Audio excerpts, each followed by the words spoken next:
Hey, can you guys hear me now? Can anyone hear me right now? I hope you guys can hear me. Can someone tell me if you can hear me now? I had to like re-add my microphone, so that was a whole thing. But I'm back now. I am back in action.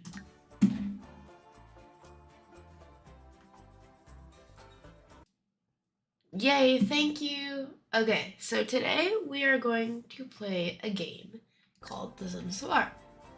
Okay, if you haven't played The Sims 4, it's just a life sim. To keep it easy, it's a life simulator game.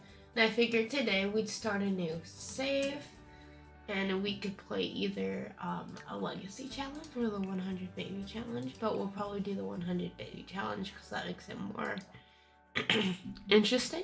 So we'll go ahead with that. And I'm just gonna make myself a new sim right now. So, yeah, let's go ahead and make me a new sim. We will just add a face. And we will add, we'll use this face and some random eyelashes and some hair color. We'll use brown.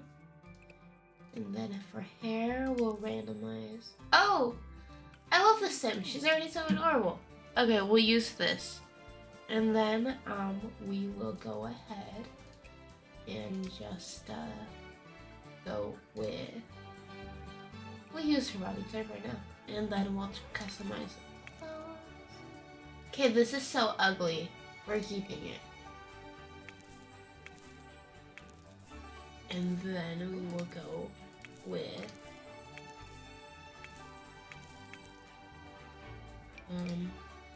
we'll go with this. Perfect. Form outfit. Oh, yeesh. I don't like this.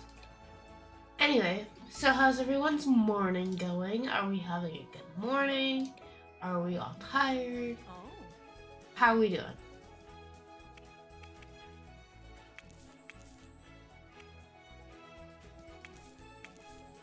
Cause like, well, what is this? Oh, the next one. Okay. Cause like, I slept pretty good. Kind of got on late because I had a time zone mishap, but I am here and ready to start the day now. But other than that, slept really good. Yeah, I mean, I was already like, by the time that happened, that had nothing to do with my sleep, to be completely honest. But, you know, yeah. Oh my god, this outfit's so ugly. We'll keep it to this. Perfect. Ugly. I love the grilled cheese pants. Can we just take a minute and appreciate the grilled cheese pants? And then we will go to a party outfit. Kind of like this. Let's just change the pants to something that matches better. Cool. Swimsuit, we'll keep that. We'll keep this hot weather outfit and we'll change this cold weather to let's change it to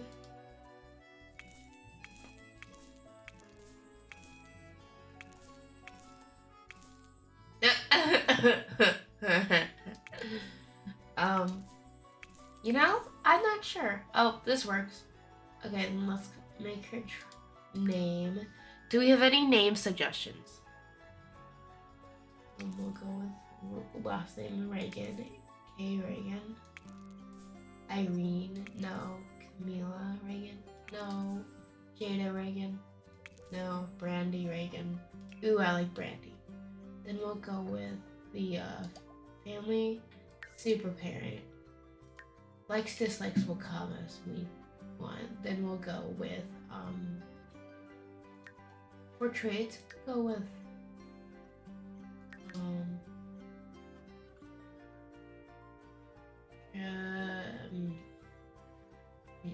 outgoing.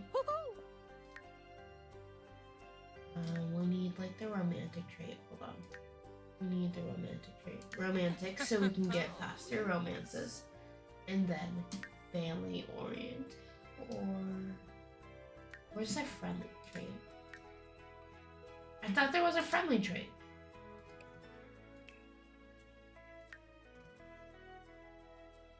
Loyal, no.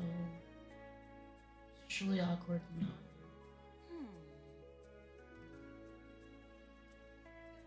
No.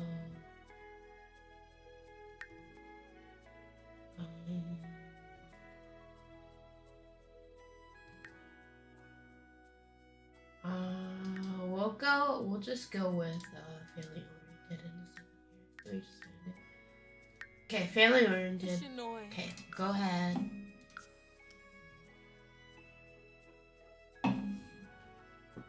I watched the graveyard.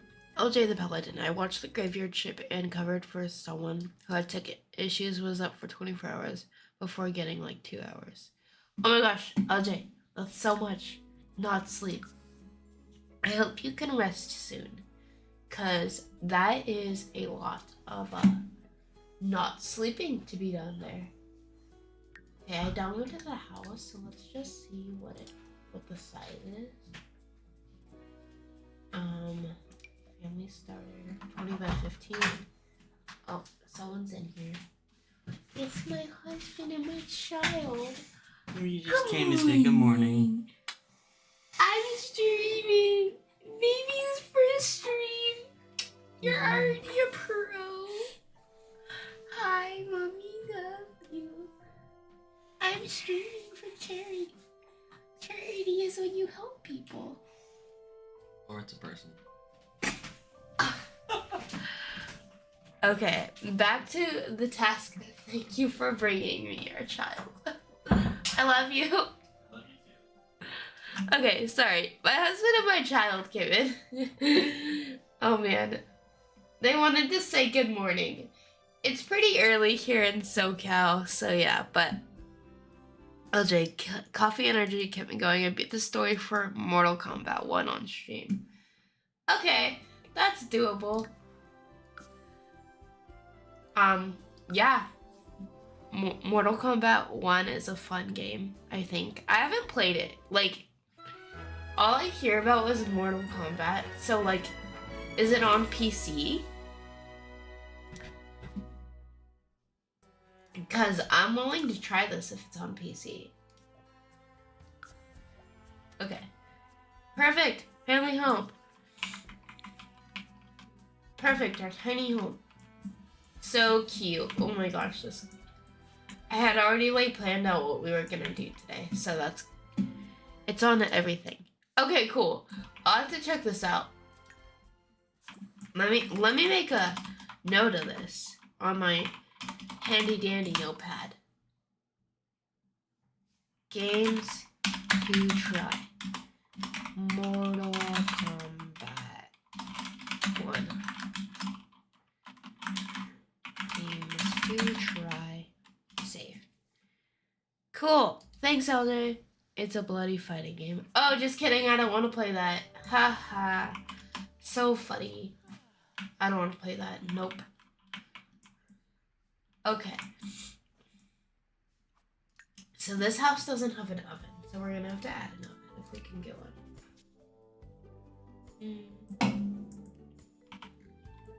And with that being said, I'll have to delete a few things. There we go. Okay. So this is The Sims 4. It's very adorable. Love it. Oh, she's already in the nursery. How cute. Okay, let's find our first victim. We'll go with Mortimer Goth. Friendly introduction. So, Mortimer. So, basically, the 100 baby challenges, you're supposed to get up to 100 babies in the least amount of generations you possibly humanly can. It's pretty cool. But now she's embarrassed, so this indeed is not going well.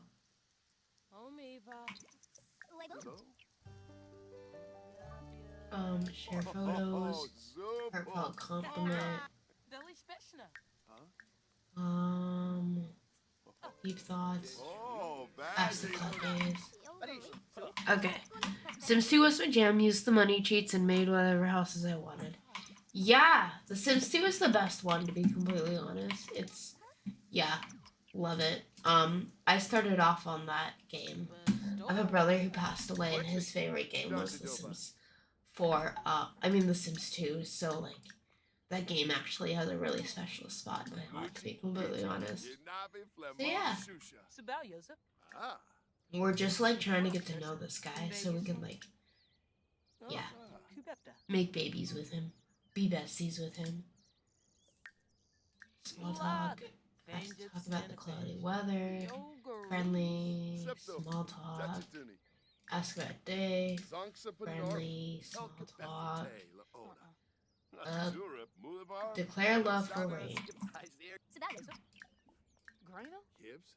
Detox. Ask the questions. Okay. This should be. What? I think my sim is getting bugged. Hold on. Let me reset it real quick. There we go. Well, that didn't go well. Try to make friends with him. Friendly introduction. Talk about warm temperature.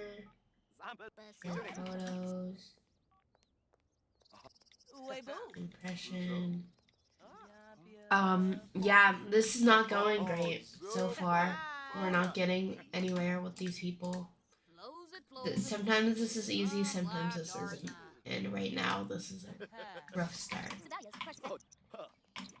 Okay, they're cloud gazing, which means like, for some reason, cloud gazing has the best relationship gain. As you can tell, we're already getting up there with said individual. So like, yeah, I don't know what that's all about, but I'll take it.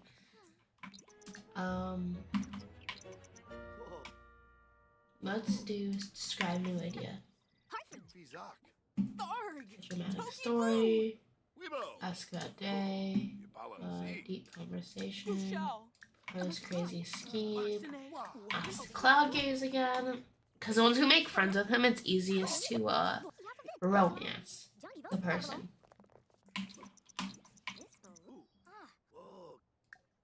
Then when we're done cloud gazing, we will have a deep conversation. See, they're already friends. Perfect. Then we'll ask them to hang out. Secret. Make funny faces. Just hands. Then we'll start like the romance. Oh, darn it. Ask me who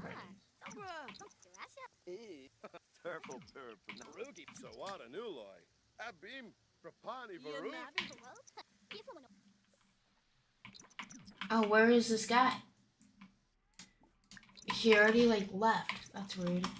Oh wait, he went to my house. Okay. So let's ask 3 woohoo partners. Nope. Apologize. Ask about career. Homegirl sim has to use bathroom. Oh my gosh, why did he just walk in on me using the bathroom? Serve dinner, veggie dumplings.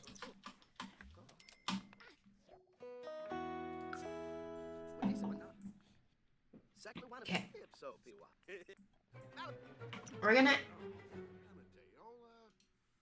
We're just gonna get rid of the embarrassed stuff so we don't have to worry about my sim dying this soon. Because we don't want to go through that, you know? Okay, so we're gonna edit the lot traits so we can make our lives a little easier.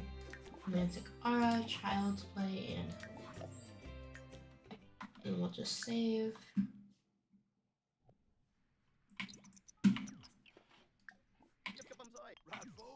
Oh, we should probably get an incense. Hold on. Let's do like some decluttering real quick so we can make some money. Like, this will make our jobs easier. Cool. Cool.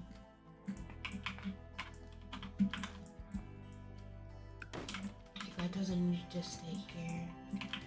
And what else can we get rid of right now? This definitely can't stay.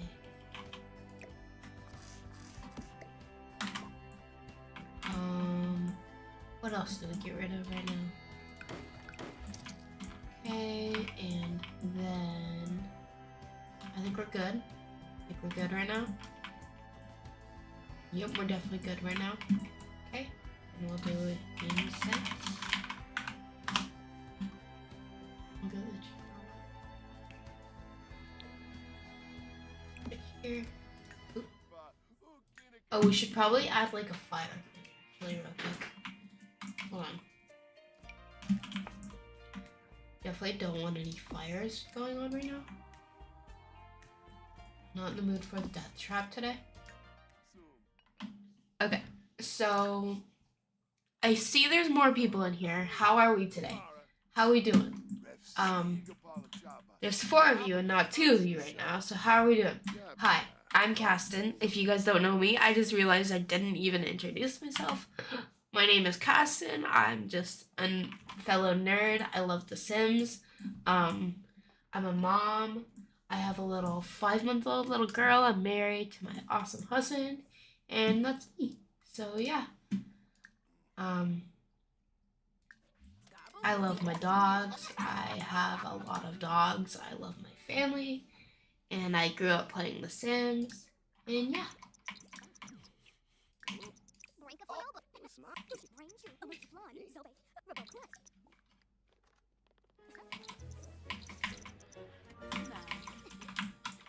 Cool. Where it happened.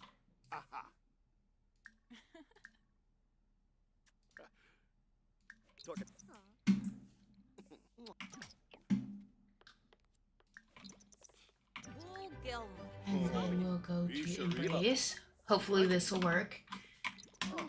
Yes, it worked! Oh. You gotta like play the game.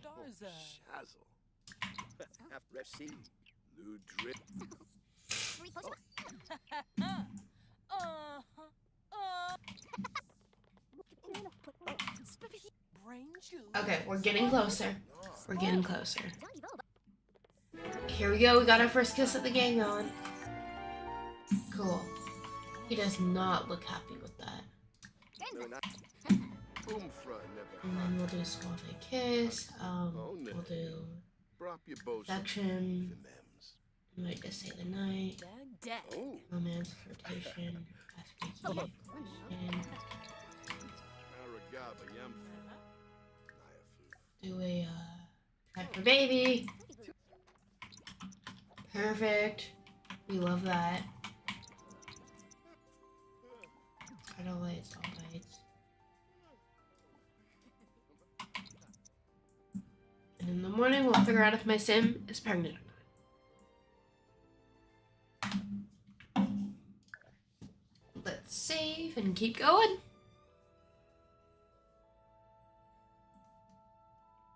And now we wait for the morning. It's already 5. That's good, that's good. Okay, we'll have my sim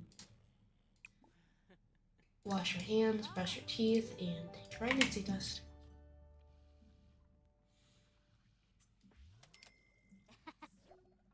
Ah, man, not pregnant. That's okay. We'll figure it out next time. Maybe next.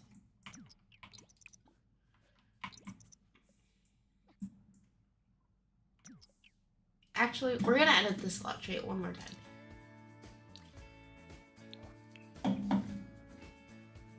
Repeat line means we should have twins more than not, which helps us. Technically, having multiples helps us because we're trying to get 100 babies. Serve breakfast, eggs and toast.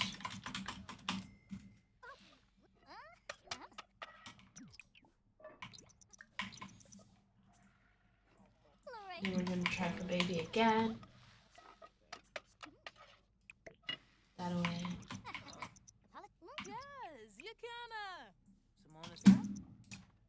Alright, let's go, let's go, let's go. Come on. Come on. You can do it. Cam Smith, answer to your question. Hanging out on this Saturday morning. Yay! Happy Saturday. How was everyone's week? It's Saturday. I don't know about you guys, but like Saturday morning is like such a relief for like being able to have a great day kind of thing. Like I don't know, after a busy week, yay, my sim is pregnant. We love that.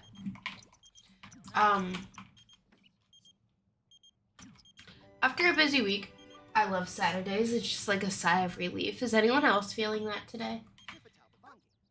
Okay, go home, sim. Yes, go home, dude. Okay, now we need a job. We need to join a career. We'll go to the highest paying job, which is tech guru.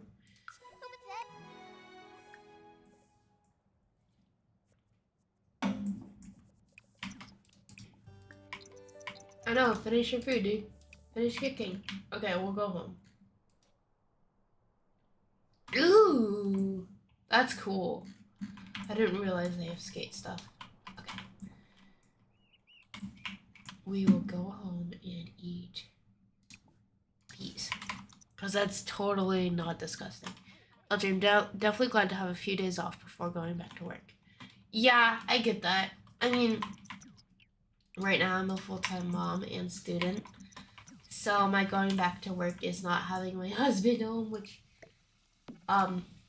yeah, kind of sad sometimes when it's, just me and stuff. So I'm glad my husband's home for the weekend. That's always, like, the best feeling of having my entire family and together and stuff.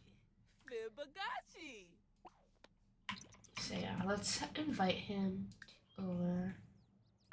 Let's call him over.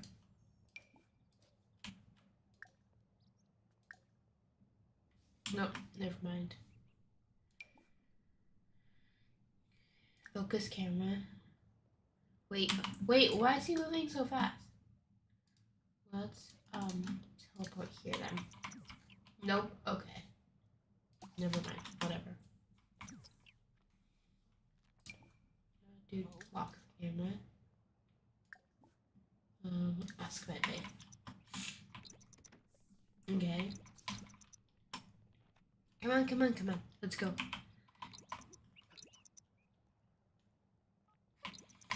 We have to get another romance lined up.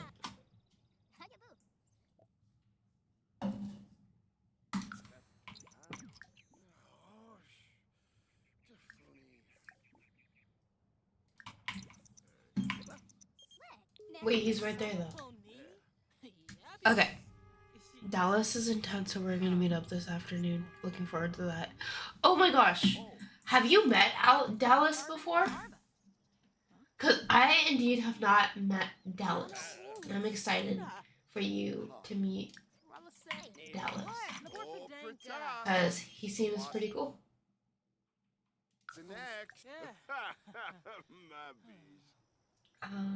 Fruit Simba? Yeah. Ruscan, Let's do friendly, deep thoughts, ask the cloud gaze. Not yet. Oh, so this is like the time you guys are gonna meet today. Wait. Oh my gosh, that's so exciting! I'm so excited for you, LJ. Can you guys take a picture and post it, please? Because I would love to see that, honestly. But you only live a few hours away. That's what I thought. Like, I didn't think you guys were too different from each other. I mean, too far from each other. So that would make sense. Then we're going to sell some things in my inventory so we can make money. Perfect. Let's find some more stuff to make money with. Let's go over to a park, maybe. Nope. Oh, yep. Okay. Oh.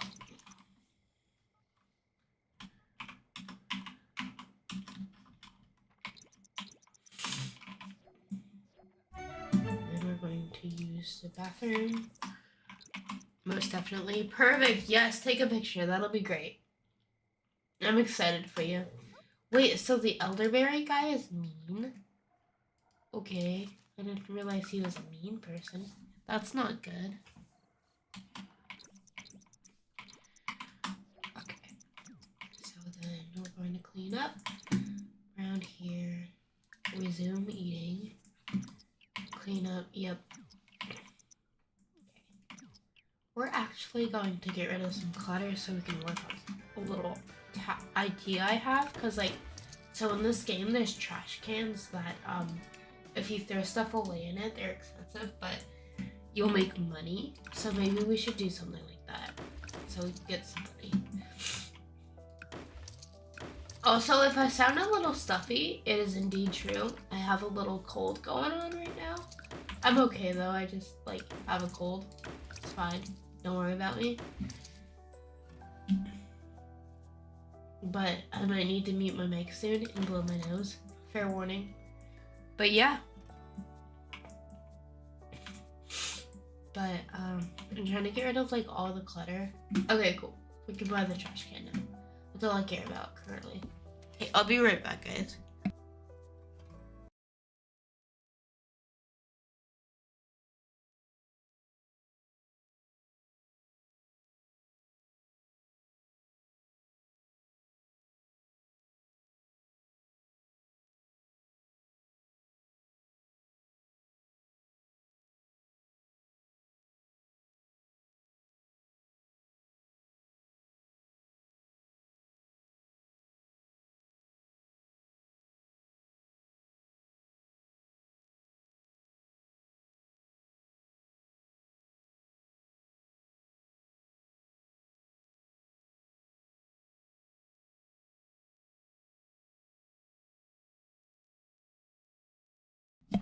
Okay, friends, I am back. Everyone's still here? LJ, you still here? Also, LJ, why aren't you getting sleep? You should probably sleep soon, just saying, but my friend. I'm gonna sell this frog. We're going to open. No, I don't want to sell that. Then we're going to get leftovers. We have work today at 10.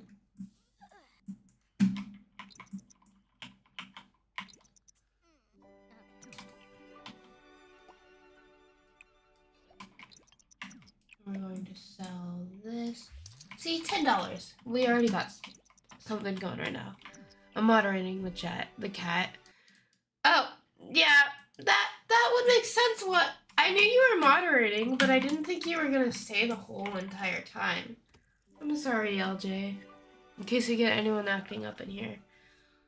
Well, I really hope you can sleep soon, because I know sleep deprivation is so hard to handle. At least for me, like, it's definitely hard for me. Having a newborn was really, really hard for me, because, like, I don't handle sleep deprivation good by any means. To be completely honest, that's always been something I am weak at, is handling sleep deprivation.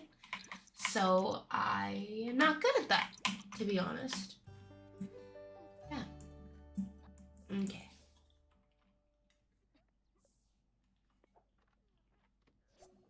My cat is sleeping, so I don't have to moderate her right now. Well, that's a plus. Okay. Brandy's off to work. Milestones. Let's look at this milestones thing. Got a job.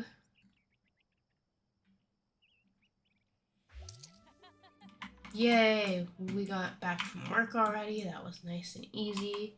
We're gonna go get our leftovers. And then we're going to... Let's see. Let's get a TV going in this house. We need some kind of entertainment here. We're going to get rid of this and move this window over as far as we can. Yep, and then get this and put it here. And then we'll add this TV in a second. Let me just get a table for it.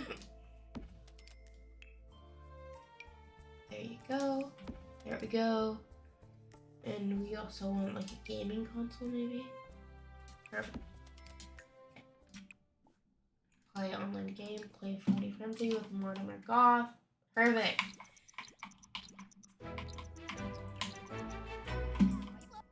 Introvert, do nothing social. 80-inch TV up in there. Oh yeah, we love our 80-inch. It's the best kind. It's the cheapest kind. Safe to say she likes video gaming. I think so.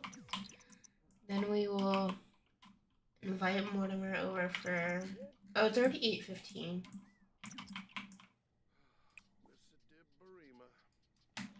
You know what? Let's send this guy home. I don't want him here right now.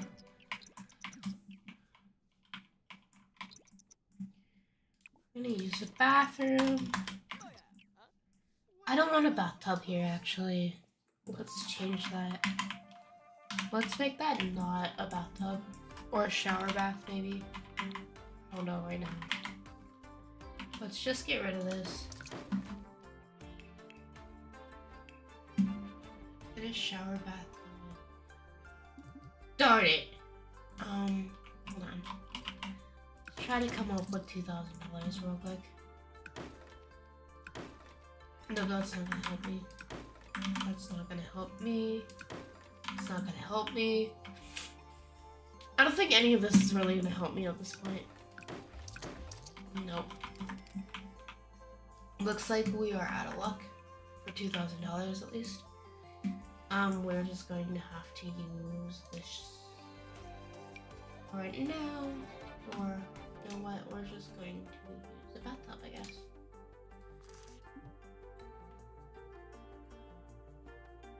Wait, what? There you go. Whatever. Take that.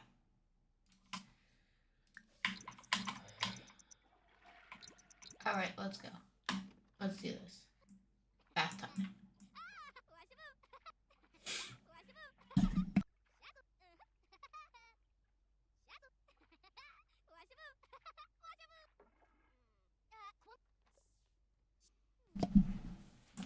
Okay, friends. Let's make our sim go to bed. Yep, she's gone to bed by herself. What a good sim. And then we will wait till the morning, have some breakfast again, and go to work, and maybe invite more of our goth over so we can, like, make more romance with this guy. Then when we're done, we will put this in here. And yeah. No, don't wash it.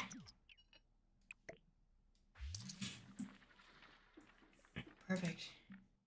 Whoops. Okay. And we'll...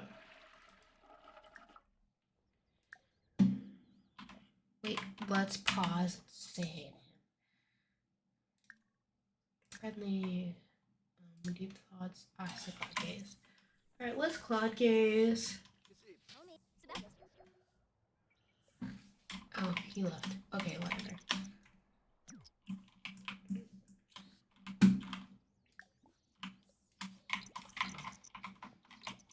Now we need to make new guy friends as well, yeah.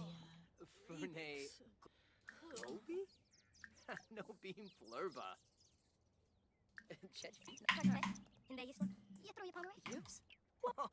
Ebony Darfa. You know, Sneeb. Okay, cool. We'll make friends with this guy.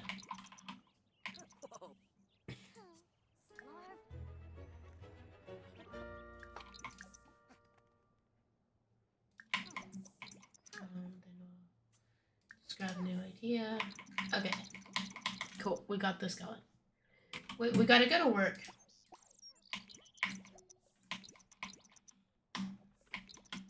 Yep, time to go to work. Dang.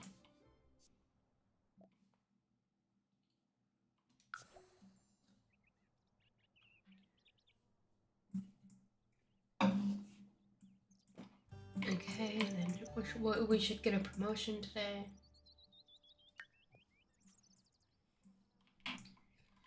I don't really have time to be tired, and I don't have time to be hungry, so we're gonna invite him over at the current lot.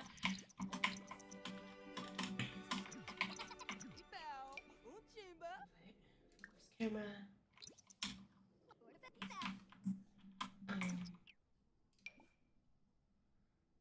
invite to hang out at current lot.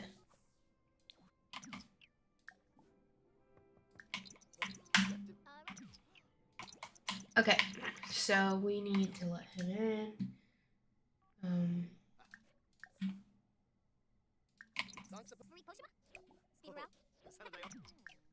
We will add him.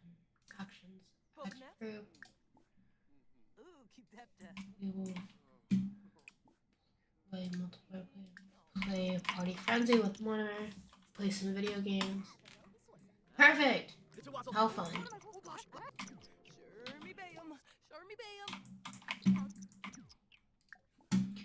Then we'll do some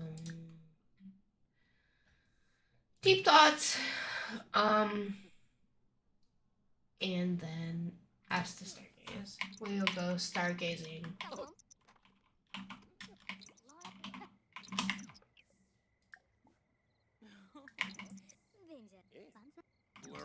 Perfect.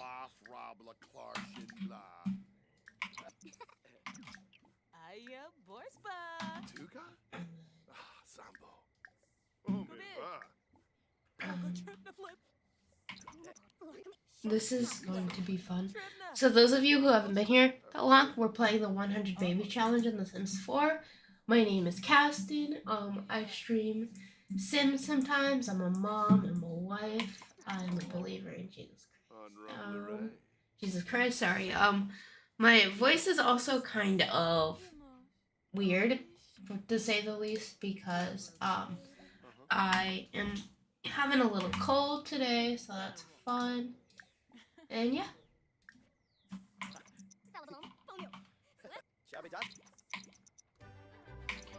Okay, birth in. Uh oh, we don't know when it's birth time. Uh oh.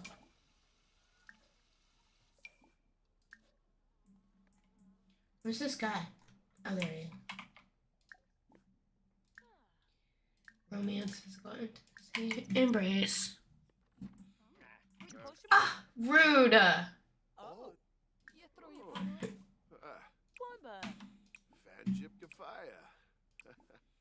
Like, romantic sandalwood. Sit together. You gotta get him, like...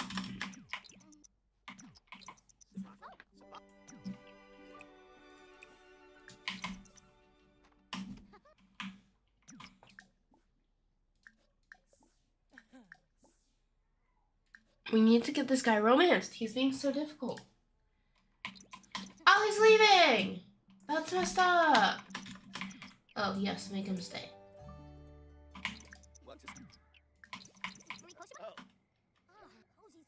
Oh, he left! That's messed up. Okay, maybe he doesn't want a romance, but we gotta, like, make him. I'm bad. I'm a bad influence. Rip. Literally, rip. Like, man! I was, like, so... Man, that sucks. Let's save real quick. That sucks. Like, what the heck? Now I have to go to bed and pretend nothing ever happened. That sucks. What a lame day in The Sims 4. In the morning we'll get leftovers. And rinse and repeat, I guess.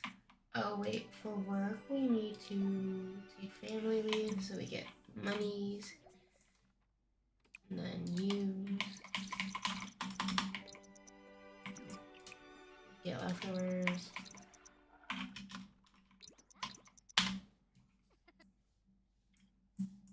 And we get paid family leave, so I shouldn't have to work too much. We'll see that. Invite to hang out. Oh. We need to make a new friend. That's what needs to happen right now. Are you a male sim or a female sim? Female, darn it. Okay. Huh. We need to make a new friend. This is so hard. We might need to go venturing out. I don't know yet. Well, we at least need to make some money, so we will dig and then look for frogs. And yeah, let's see.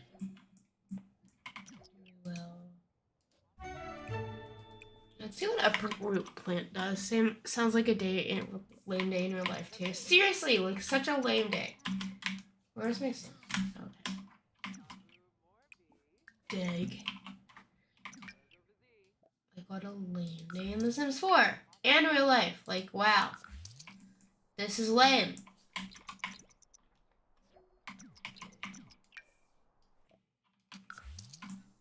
Okay. Well. Go here. Make her use the bathroom. Oh, here's someone. Who is this? Who are you? Let's do friendly introduction. Oh no. Got to use the bathroom. We'll just cheat real quick. Just real quick. Sombra, Bunkaru, Kanoi mi Senefesh. Bobanef? Ooh, keep that. Fella Balom. No, we don't want to telegraph. Ghost joke. Deep conversation. Random day. Compliment. And then we'll ask the cloud game. Perfect. Oh no, my son's in the labor. This is not good. Okay, we gotta go home and have our baby. Bye. Gotta have a baby now. Have baby. Okay.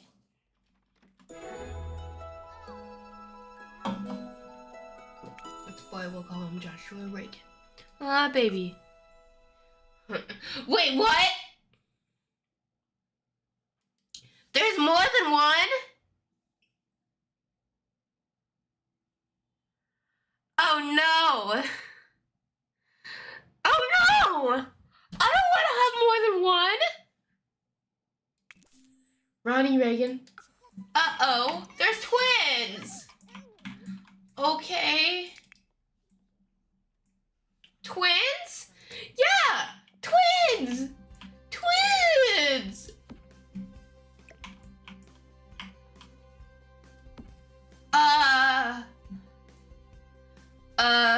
Okay. Well, I'm never gonna have any time to complete this challenge. No, don't break your own toilet. Gotta hustle extra hard now. Seriously though. Like, what am I? Baby care. Feed. No, feed. Bottle. No, whatever. Baby care. Feed. Bottle feed. Rock. Rock. Fish. Rock. Make silly face. Okay. This is going to be, fun. I'm gonna live to regret doing this challenge. I can already feel it in my bones.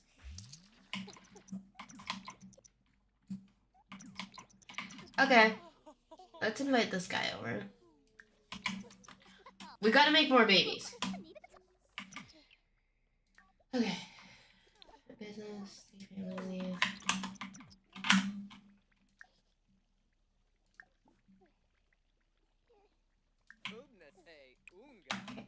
At the light romantic sandalwood. And then talk about you. Leather, support facial hair, sure. Sounds like this challenge is to what is that? The Nuzlocke run? What's that?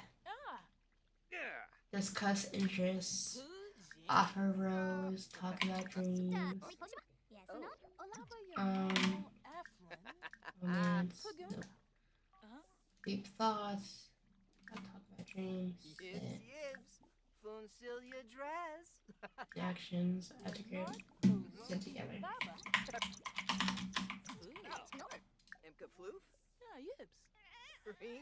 Day. Oh no, not the baby. Ah. Flirtation.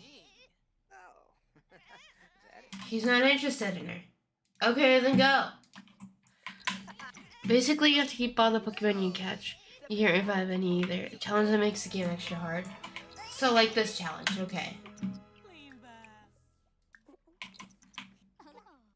Well, this Sim doesn't want me. Let's have Mortimer Goth come over. Eat eggs and toast. Oh no, not more crying. Oh, my toilet's out of business. Share photos. White. Romantic sandalwood. We gotta get the show on the road. Come on. Oh! Okay. There's a baby crying. Baby care. Change dirty diaper. Rock. Hold on, guys. Sit together. After that's all done. Cool. Wait, we need to make him happy. Aha! This is so hard! Sit together. Snuggle. Romance. Still got intimacy. Make a move.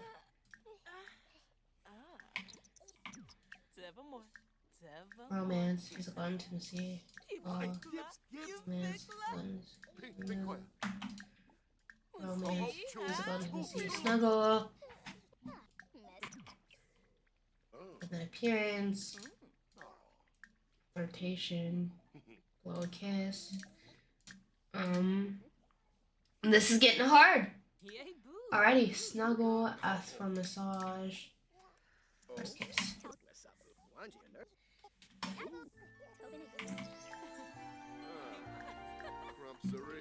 kiss.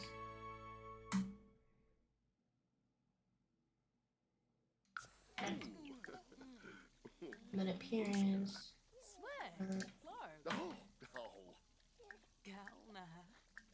We gotta try for baby. Yes, here we go.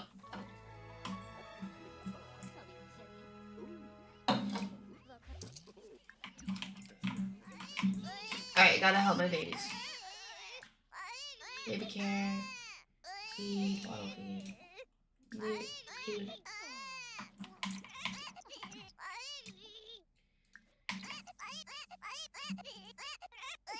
I'm going, little guy.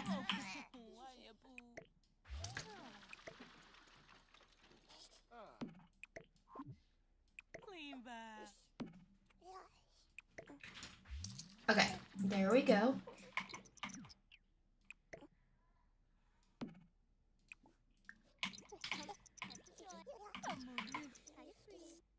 Okay. Okay.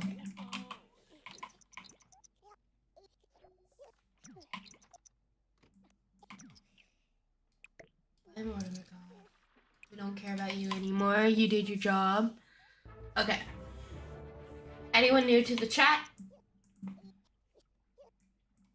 We are playing the 100 baby challenge and it's getting very interesting. Okay, take pregnancy test.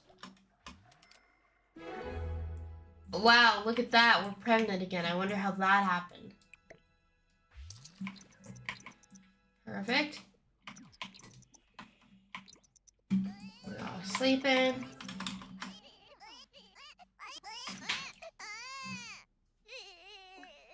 Baby care. Feed, bottle feed. Hug. Cuddle.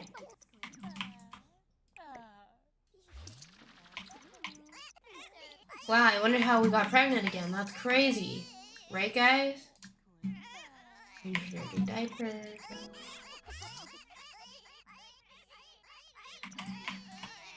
Wow, this is getting excessive. Kiss Joshua's forehead. Baby care, change dirty diaper.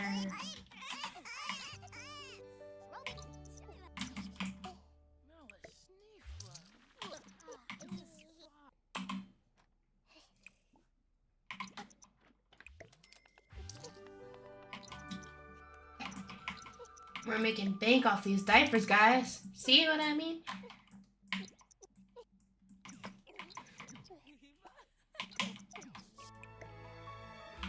And then we're going to sleep. Cool.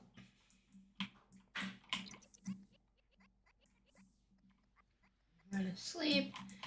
Then we gotta make friends with the Ian guy. So it has to. Oh, shoot.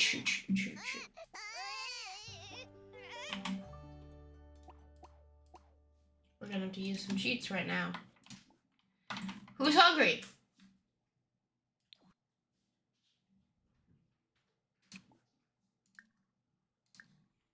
feed, bottle feed. Oh my gosh.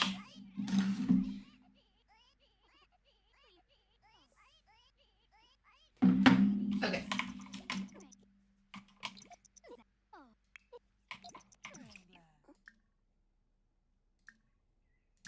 Care feed, bottle feed.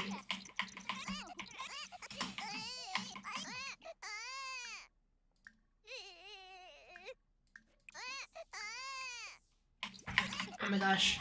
Ah, this is getting so hard. This is so hard. Oh my gosh. Wait, we need to take time off. We just had a baby. We're not ready to go back. Go back. No more. No more. No more babies. There we go. Use bathroom. We'll serve breakfast and then we'll do fruit salad.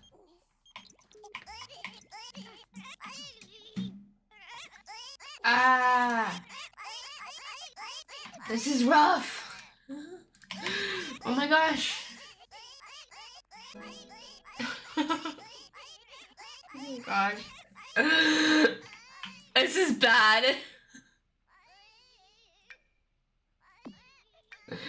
Put the birth certificates there. Oh my gosh.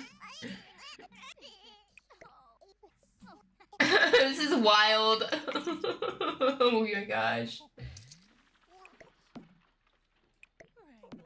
I don't even need a job anymore. I can't keep money off diapers. Okay, it's the kids' birthdays. Oh my gosh. No more babies. Yeah, I'm regretting this. I am regretting this really bad right now. Now we gotta set up a nursery for like... Oh gosh. This is a bad idea, guys. Bad idea. Oh my gosh. Oh my gosh. Don't do this at home. Okay, now we gotta set up like kids' rooms. This is not fun anymore, guys. They said it was fun, they said.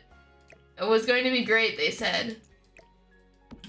And Indeed was not great, and Indeed was not worth it. Oh gosh. Add a crib here, and then we'll add a crib out here, I guess. Oh my gosh, this is a bad idea. Don't do this at home. This is a struggle. Can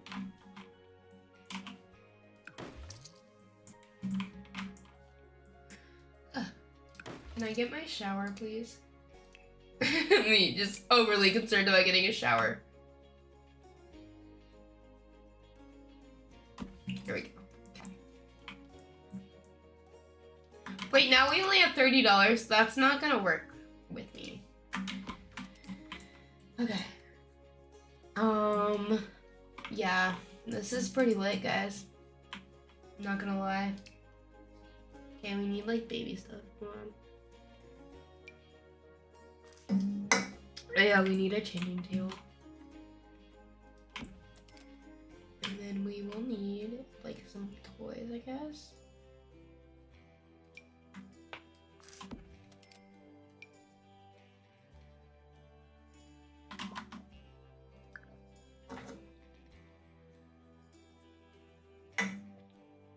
Okay.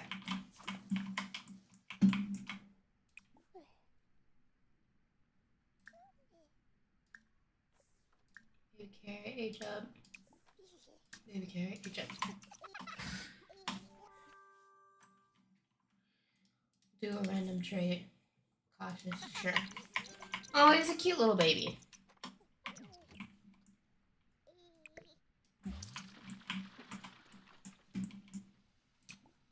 Baby carrot, age up.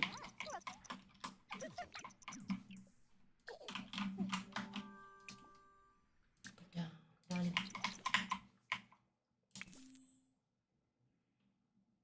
Nope, we're not giving him that. Wiggly, sure. Hi, Basine. Well, this is The Sims 4. We're doing the 100 baby challenge. I have a couple of little twins going on right now. It's pretty intense right now, to be honest. Yeah. So this is the 100 baby challenge. We are currently in our second baby, and my name is Castin. I'm a mom, I'm a wife, I believe in Jesus Christ, and I love The Sims. I'm gonna put Joshua down there, and we'll put on some music. We'll get like something for music. But yeah, Sims is just like a life simulator. It's pretty fun. I love it. Though I am not loving the decision I have made to mess up my game and play this challenge. This is very difficult. I'm no more babies. I said that apparently. But yeah, my Sim is already pregnant again. We're gonna put Ronnie down there. At least we can see their needs now. Like, what's wrong? Oh no!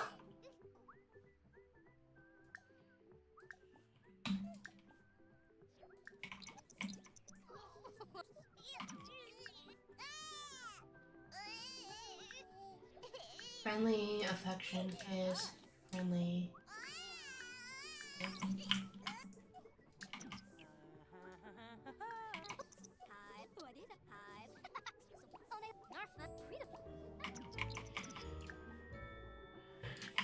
Okay, then we're gonna tummy time.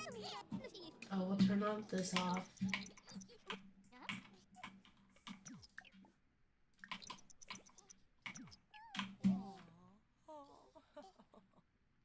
It's hilarious when they all start crying at the same time. It's a little much, but it's funny, yeah. This is indeed a good time. No! What don't they like? What's wrong with these babies? We're gonna put cuddle. We're gonna cuddle Joshua. I think that's Joshua, right? We're gonna put Joshua in here. Let Joshua sit here. Joshua needs to go to bed. And set as my sim. My Sim's gonna need a coffee machine, to be completely honest right now.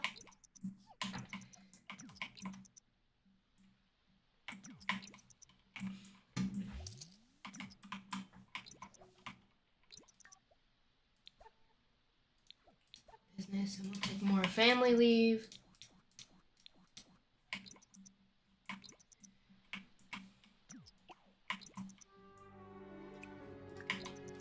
I have like the Reba song, a single mom who works 2 jobs, stuck in my head, and I feel horrible for that. Okay, and then we're gonna get some food. We'll put down Ronnie there.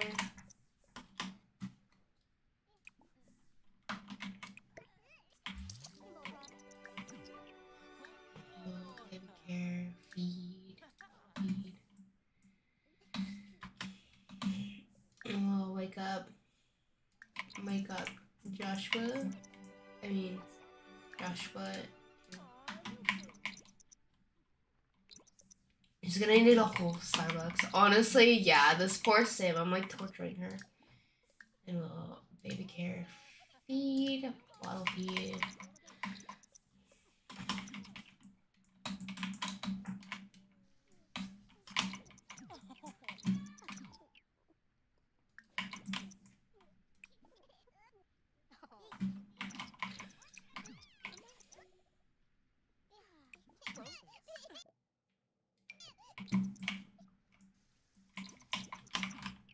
Okay. Yeah, this is rough, guys. Not gonna lie. Let's have this guy come over. Let's see how this goes. Oh, it's already 12 o'clock. Let's see if this works. Ian is sleeping. Dang it, Ian, why are you sleeping? Okay. This is crazy. This is absolutely crazy.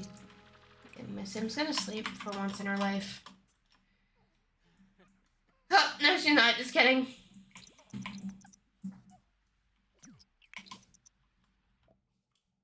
This is wild.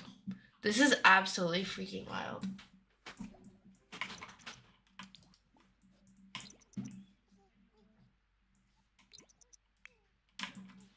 This is rough.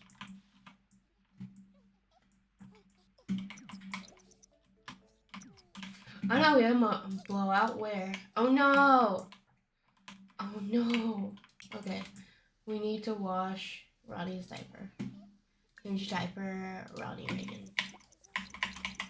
No, Ronnie. You're okay, little guy. Aw, Ronnie.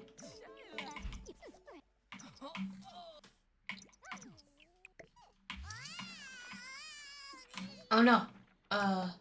Put Ronnie down here.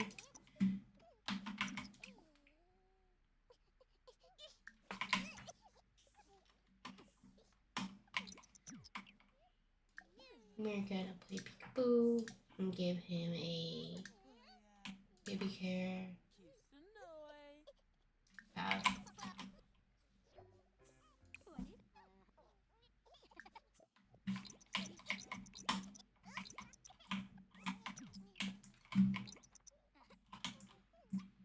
Hold on, little guy, I'm coming.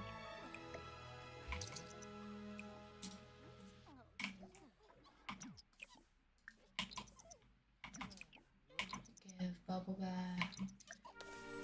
Ronnie.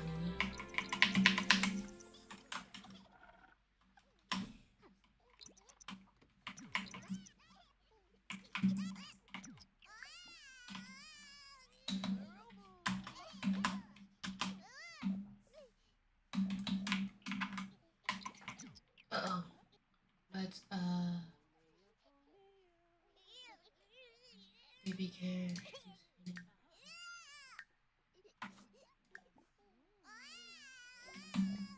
Whoops.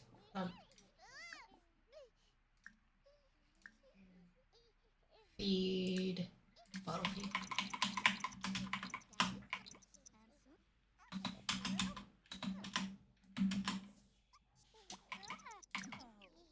This is rough, guys. This is rough. This is very difficult. Feed, bottle feed.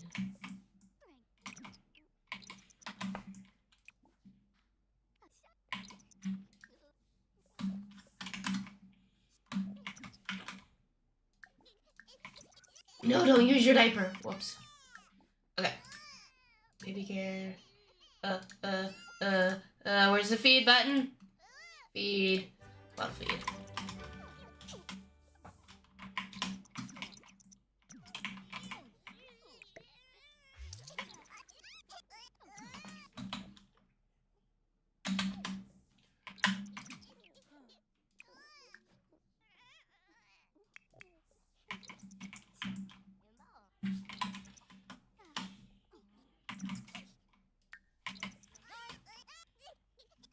Oh no, this is not good, guys. This is rough.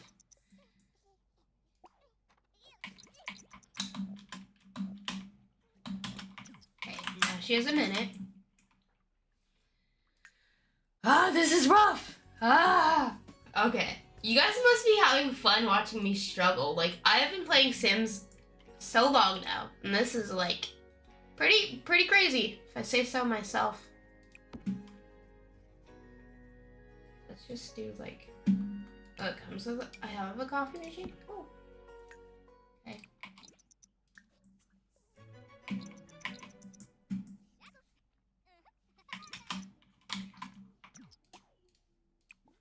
Nap. Nap. Nap time. Let's save. The chaos is quite entertaining. Oh, I'm sure it is. Okay, let's use bathroom.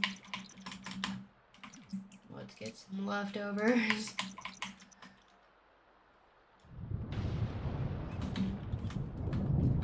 Oh no.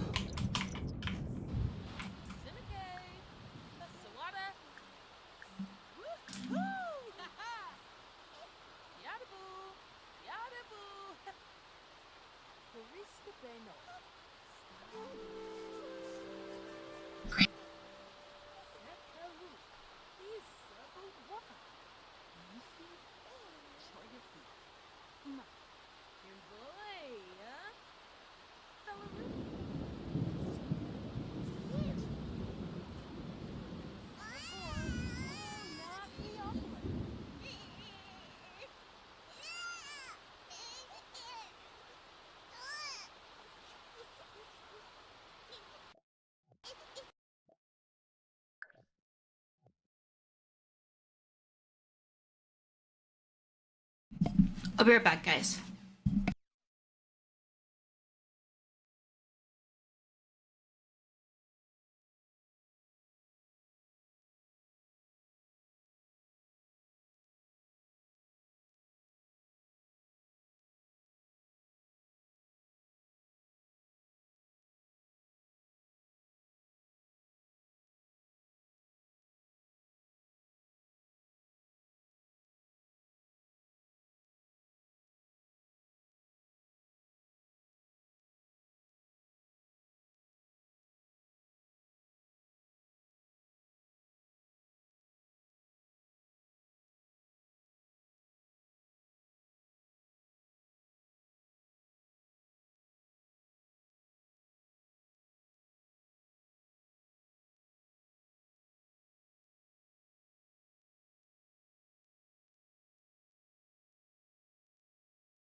Okay, I'm back. Sorry about that, guys. I had to help my husband real fast. I'm back though. So let's keep going. Let's keep going to where we were. Oh, this is crazy.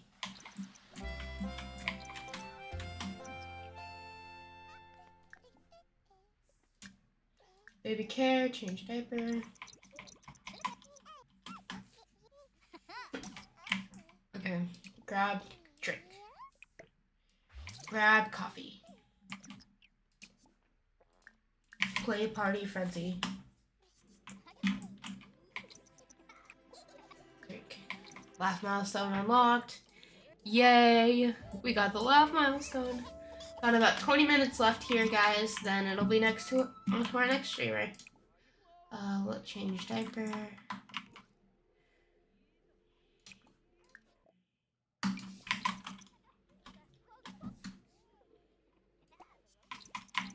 And we gotta get a little energy in us.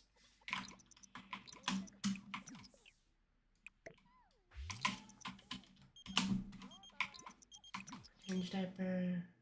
Joshua. Why can't I get Joshua's diaper? I got...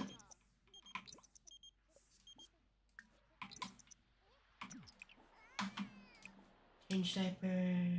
Joshua. That's weird. Why can't I change his diaper? Well, that's weird. Hold on, guys.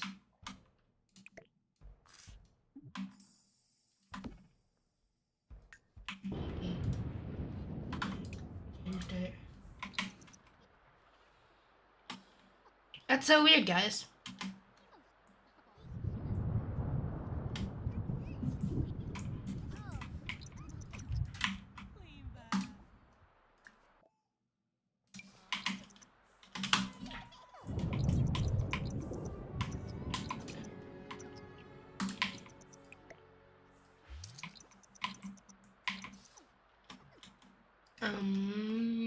What is happening?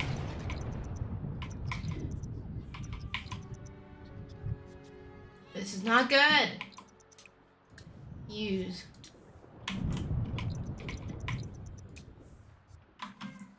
Ah, this is not good.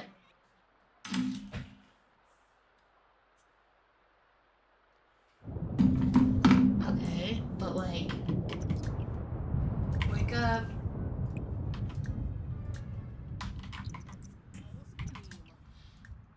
Baby care, change diaper.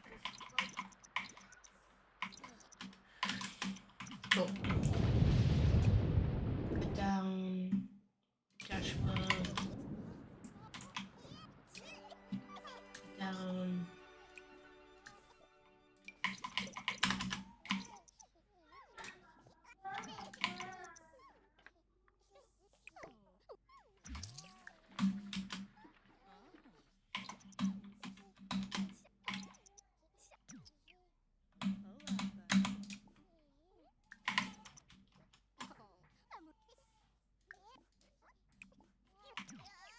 Good bath, Joshua. Good bath, Joshua. This is rough.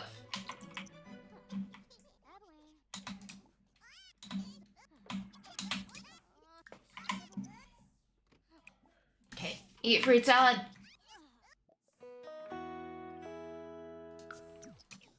Use. Turn off. Sleep. Okay, well this is not going well.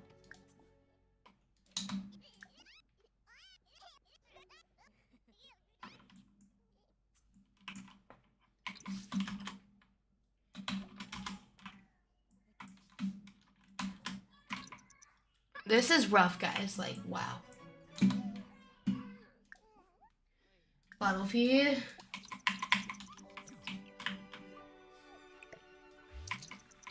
Okay, bottle feed. Oh no, I'm gonna have more babies soon.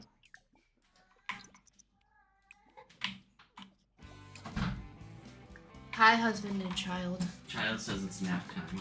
Oh. She says, good night, Mom. Good night. Mom, can I take a nice nappy? Oh, yay. Good night. I love you. Good night. I love you. Thanks, babe. No problem. I love you. I love you too. have She's- 2 infants and 1 parent right now. That's it? Chaos of 4? And what? No! Well, it's about to happen. Oh. I have lost the object of this game right now. I'm failing at this game. Maybe I should hire a nanny. Give bath. Give bath. Ronnie Reagan. Oh my gosh, this is crazy.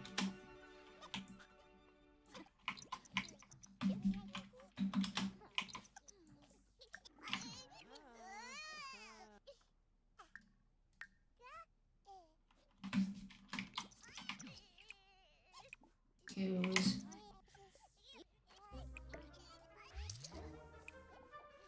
Oh no, I just peed my pants. I mean, she just peed her pants. Have quick meal, have quick meal, have quick meal, have quick meal. Chips.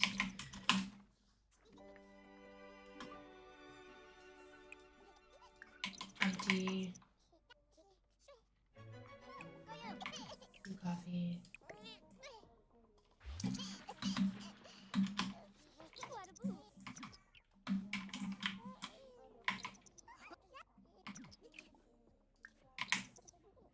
This is rough, guys. Like, wow.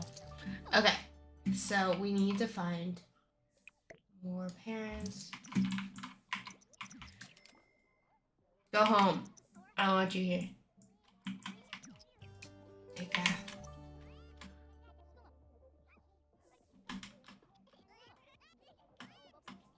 The coffee isn't even doing anything. Okay, that's it. We need to hire a nanny. Business. Home.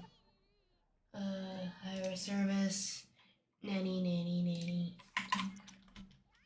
That's it. We need to hire a nanny.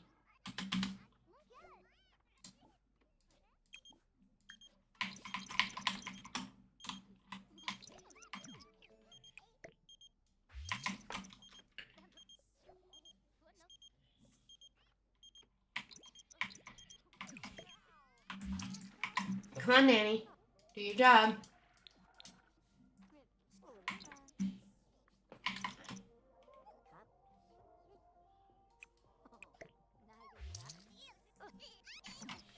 Okay, she needs to sleep.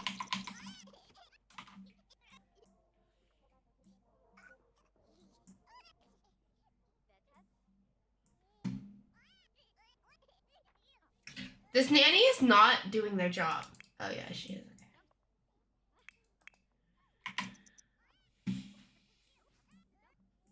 This is so crazy.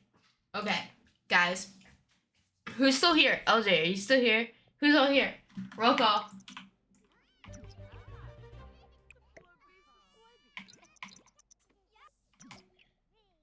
Okay. Sleep. Why isn't she sleeping? Where should we go?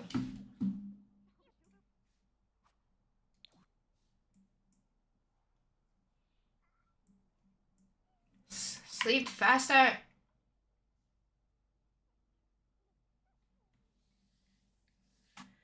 Okay. I don't have time for this because she's getting paid by the hour right now. Business.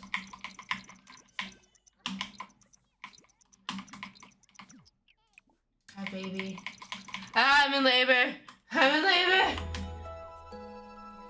Not again. Girl. Katie. Andy. Annika. No!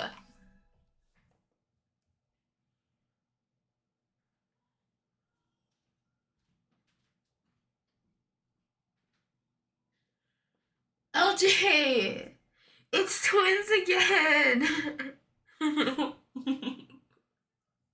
No! No!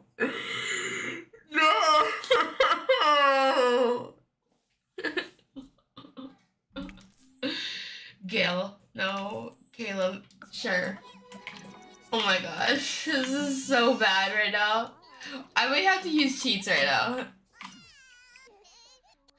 Clean. Let me see a 100 baby challenge.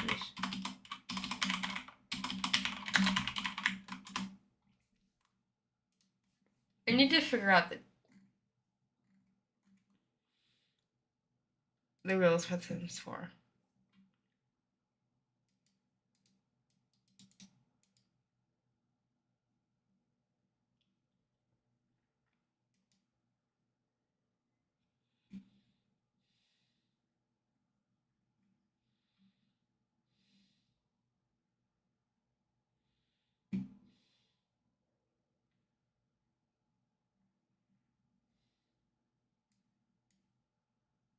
I'm reading the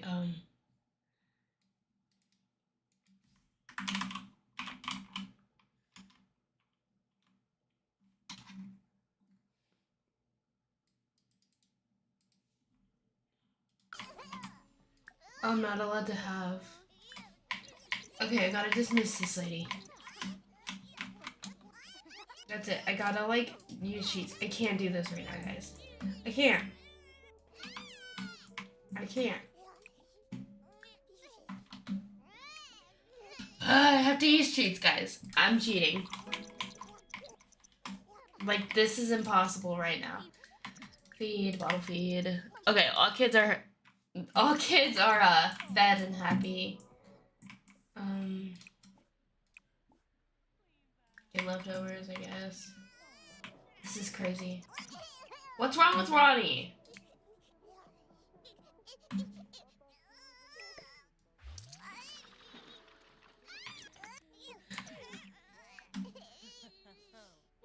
Need my capping.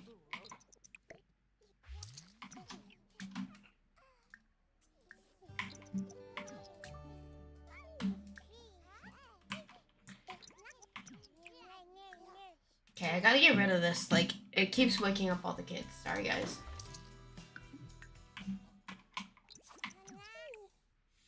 Hey, you know what? This mom needs a vacation. We're gonna go take the kids to daycare and go out on the prowl and go. Yes, we'll go to Stargazer Lounge. This is a thing. This is so chaotic, guys. Like, and we're almost done. Oh no. So we got to 4.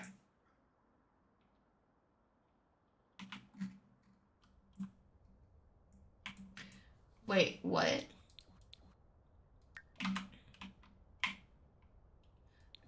Okay, they're all at daycare. Cool.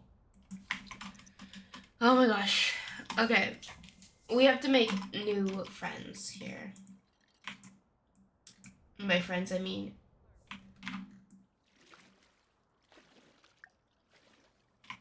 baby daddies as well, yeah. And of course, there's only females here. Okay. We have a little time left, then I'll have to go. But this has been so much fun. Like, this has been so fun. Have you guys had fun? Daycare for all those kids has to be very expensive. Luckily, in The Sims 4, daycare is free. I don't know why, but I'm not asking.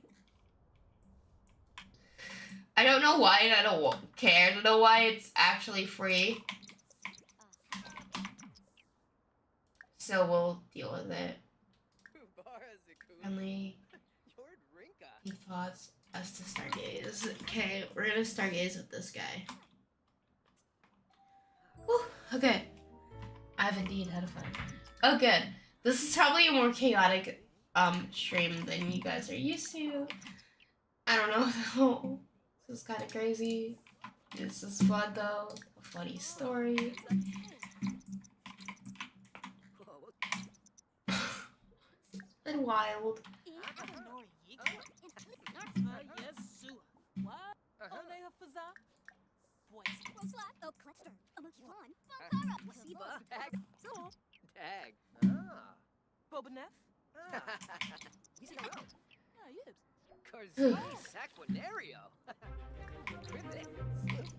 What just happened?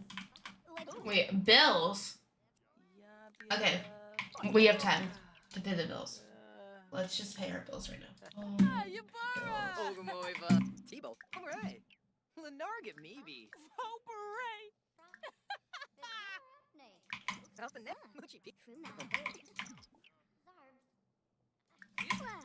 Oh my gosh. gosh.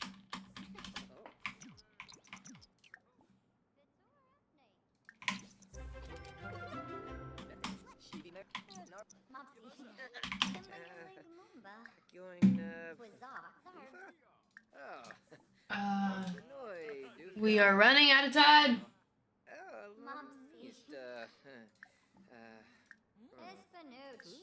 Sweet gods. That's the case.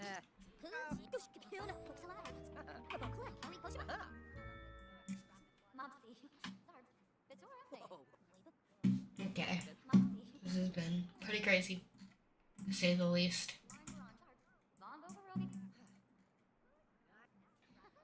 Whew, I'm almost done. With the chaos for now. Maybe I'll save this for like another stream I do, like another charity stream, or if I ever do like another like group stream, I'll do this because this has been really fun. Let's cheat need. Let's do friendly deep thoughts. Let's cloud gaze again. But same, they can make them like BFFs, so they have no choice but to make babies.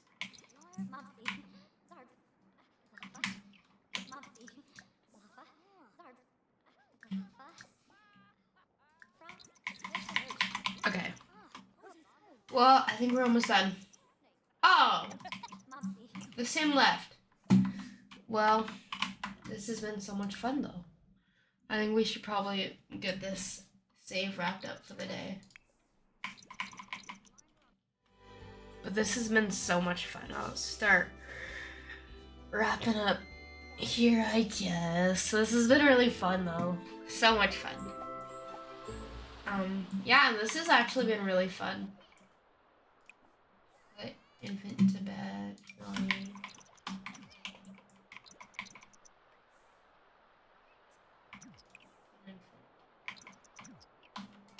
Put infant to bed. Joshua.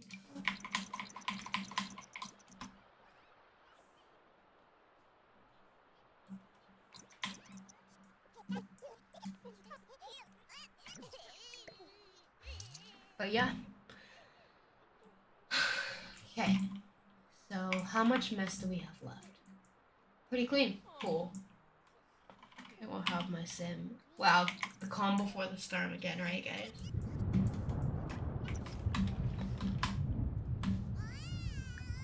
After infection.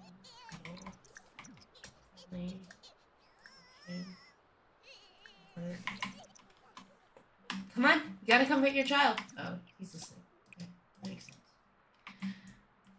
Okay, well, this is weird. There's not a lot to do right now. Because they're all good from daycare. Oh, here it goes. Baby care, change dirty diaper.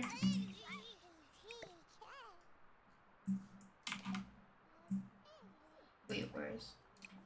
Empty.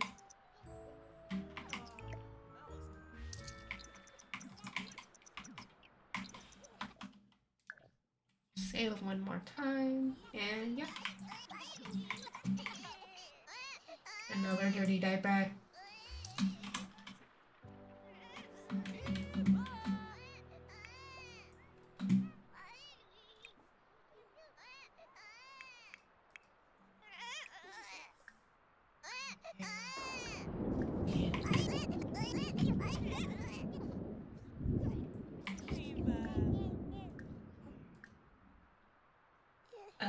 Feed, ball feed. Okay, and after this, we will finish up. This is 8:59. Unfortunately, I want to be on time because we have other streamers going right now. But yeah, this has been fun. If you ever want to follow me on Instagram, it's just I'm Castin. And my Twitch is twitch.tv/ my purple channel. Yeah, same thing. All my things are that. So, yeah, this has been really great, guys. Thanks for stopping by and being part of the cause. This has been great. Yeah, I'm sad that it ended. This has been a lot of fun. I'm glad I've been able to make a lot of you laugh. And yeah, so I'll let you guys go on to the next person. Thanks so much for stopping by. Bye!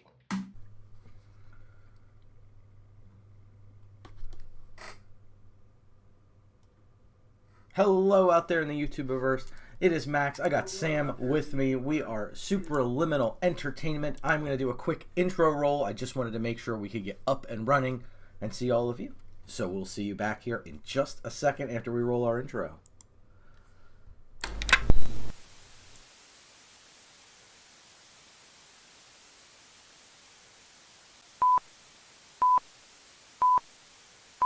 I wonder what they're like. From our viewpoint, Professor, they're either suprahuman or subhuman.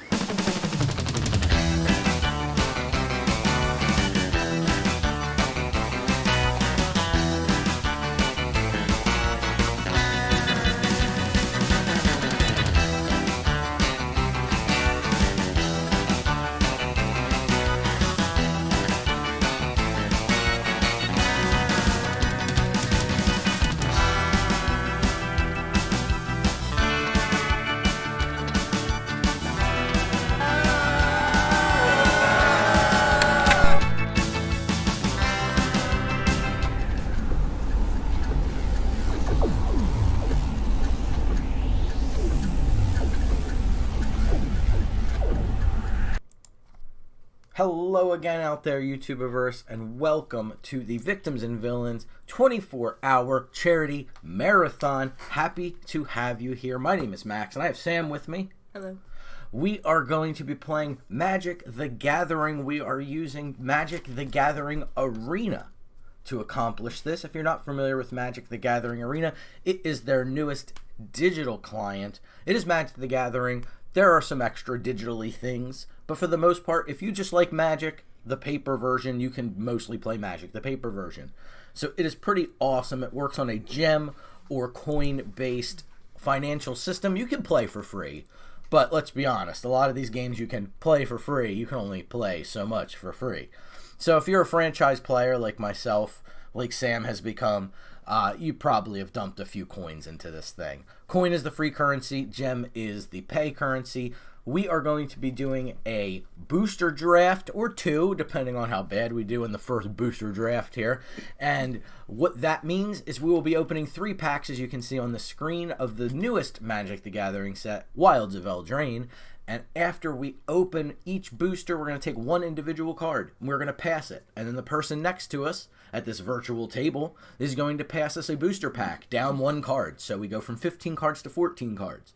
And then we pass that, take one, pass the remaining 13 cards. Get past 13 cards, take one, pass the 12 remaining cards. And so on and so forth until we empty a booster pack. The goal for us is to try to take what we think is the best card in the least amount of colors possible. You generally want to play 1 to 2 colors in booster draft. You can get away with a little bit more here and there, but it takes some cards to let you do that typically. We're going to repeat that process the opposite direction with the second pack, and then repeat it one last time with the third pack. At the end of the day, we will have 15 cards, the same as if we open 3 booster packs. However, it will be an arrangement of cards of our choosing. Do you want to go step off real quick and make sure the sound sounds okay? Sure. Just want to make sure we're running up and smoothly with everything. So we will have those 45 cards. It is then our diligence to take those 45 cards, add an amount of land we wish to do so to the deck to create a 40-card deck. Typically, you want to play about 17 land in these decks. Sounds great from the desktop. Terrific. I'm glad to hear it. I'm glad to have you. So we are going to take those 40 cards and we will play against other players from different parts of the world who have also done this, not necessarily in the same pod that we picked cards from. You don't know if there's any music from the application, but it works. Good. There's not typically, we usually run music in the background, but because it's a charity marathon, I didn't want any weirdness happening with the stream. So you get us. Sorry, but we'll try to make it as entertaining as we can. But I appreciate the feedback. Thank you so much for the help. So we're going to go ahead and get started with this thing. I'm going to pay in gems for this one just because I saved my gold since it's the in-game currency for extra little things I don't need, like sleeves and fancy lands.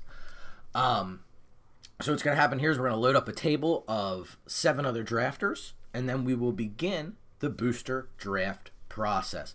So the general hopes when you open your first package, you open a very, very powerful rare, or even better, mythic rare that is very good and can kind of set you on a direction to build your deck. If you are me, you will open something terrible and unplayable, and then you'll have to figure it out from there. So we open a 3/3 haste for 1 red. Has an ability called Celebration, so as long as two or more non-land permanents enter the battlefield under our control this turn, he becomes a dragon with a power and toughness of 4/4 instead of the 3/3, and an ability of pay a red to give all dragons we control +1/+0 until end of turn. So we're trying to kill our opponent very quickly with this card. We have Taken by Nightmares as an uncommon. You can see the silver little symbol there next to where it says instant in the middle of the card. Exile target creature. If you control an enchantment, scry 2. It's a strong card in this set. There's a Candy Grapple, which is another piece of black removal. It's probably one of those two, to be honest. I don't know which one's better. They're both quite good, actually. This one's much cheaper, but it's a limited use case. This one is unconditional removal, right? Just exiles any creature we want. So we'll take that one in a vacuum, I think. It's a little better than a lot of the other cards in the pack. Edgewall Inn is pretty good. Evolving Wilds would let us stay open. But I'm not going to pass up on a strong piece of removal. But, yeah, we'll take Taken by Nightmares and see how it goes from here. Dawn of Hope is a powerful card in Limited. Whenever you gain life, you can pay 2 colorless, and if you do, draw a card, and then you can also just pay 4 and make a 1/1 creature with life link, which gains you life, by the way. So you can continue that loop over and over again. That card's hard to beat, and I'm actually surprised it's in the pack. There must have been a really powerful... This is an extra card in the set. There's special reprinted cards. You can see it has a cool border and artwork and everything. It's pretty. It is very pretty. So...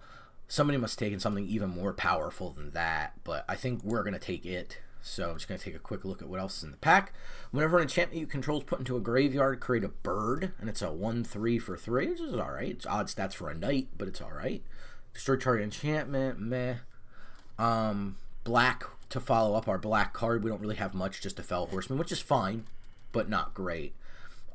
Just not a lot of black cards in that pack, which is actually kind of good for us because it means likely the person to our left won't want to be black, but it's possible they took the Candy Grapple that we passed them. So it could be a tough fight for black. So we'll just continue to kind of take what's available and what we feel is the best card in the pack for now, looking at black and white cards more often than anything else. I've been impressed with Borrow Naughty. It's harder to make work in black-white because it is a fairy. It gets powered up by other fairies, but white doesn't generally play fairies, so it's a tricky bit of business in that regard. It just gets lifelink with other fairy, right? Yeah, but I mean, that's pretty important. Well, I just didn't know if there was something else. No.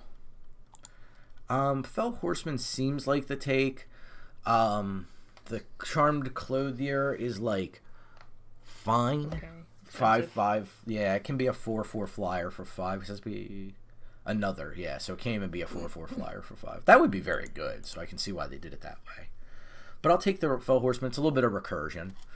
Phyrexian Unlife. This is a weird one. You don't lose the game for having 0 less life. As long as you have 0 less life, all damage dealt to you becomes infect, which means you start getting poisoned. So it gives you basically an extra 10 life. It's a very weird card, yeah. Another naughty. Warehouse Tabby's pretty good in these black-white decks because it creates a rat token, which you can then use to kind of leverage this new ability from the set called Bargain that lets you sacrifice an artifact, enchantment, or token to do something. I do like this combat trick a lot. This guy's fine. And the 2/3 flyer for 4 is also fine. So I think I'll probably take the trick over the tabby. Maybe I want the tabby. Yeah, I'll take the tabby. It's annoying. It can get death touch.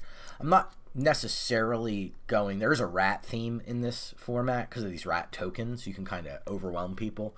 There's like the Pied Piper of Hamelin kind of equivalent and stuff. Pretty neat, but not necessarily something we want to draft around per se.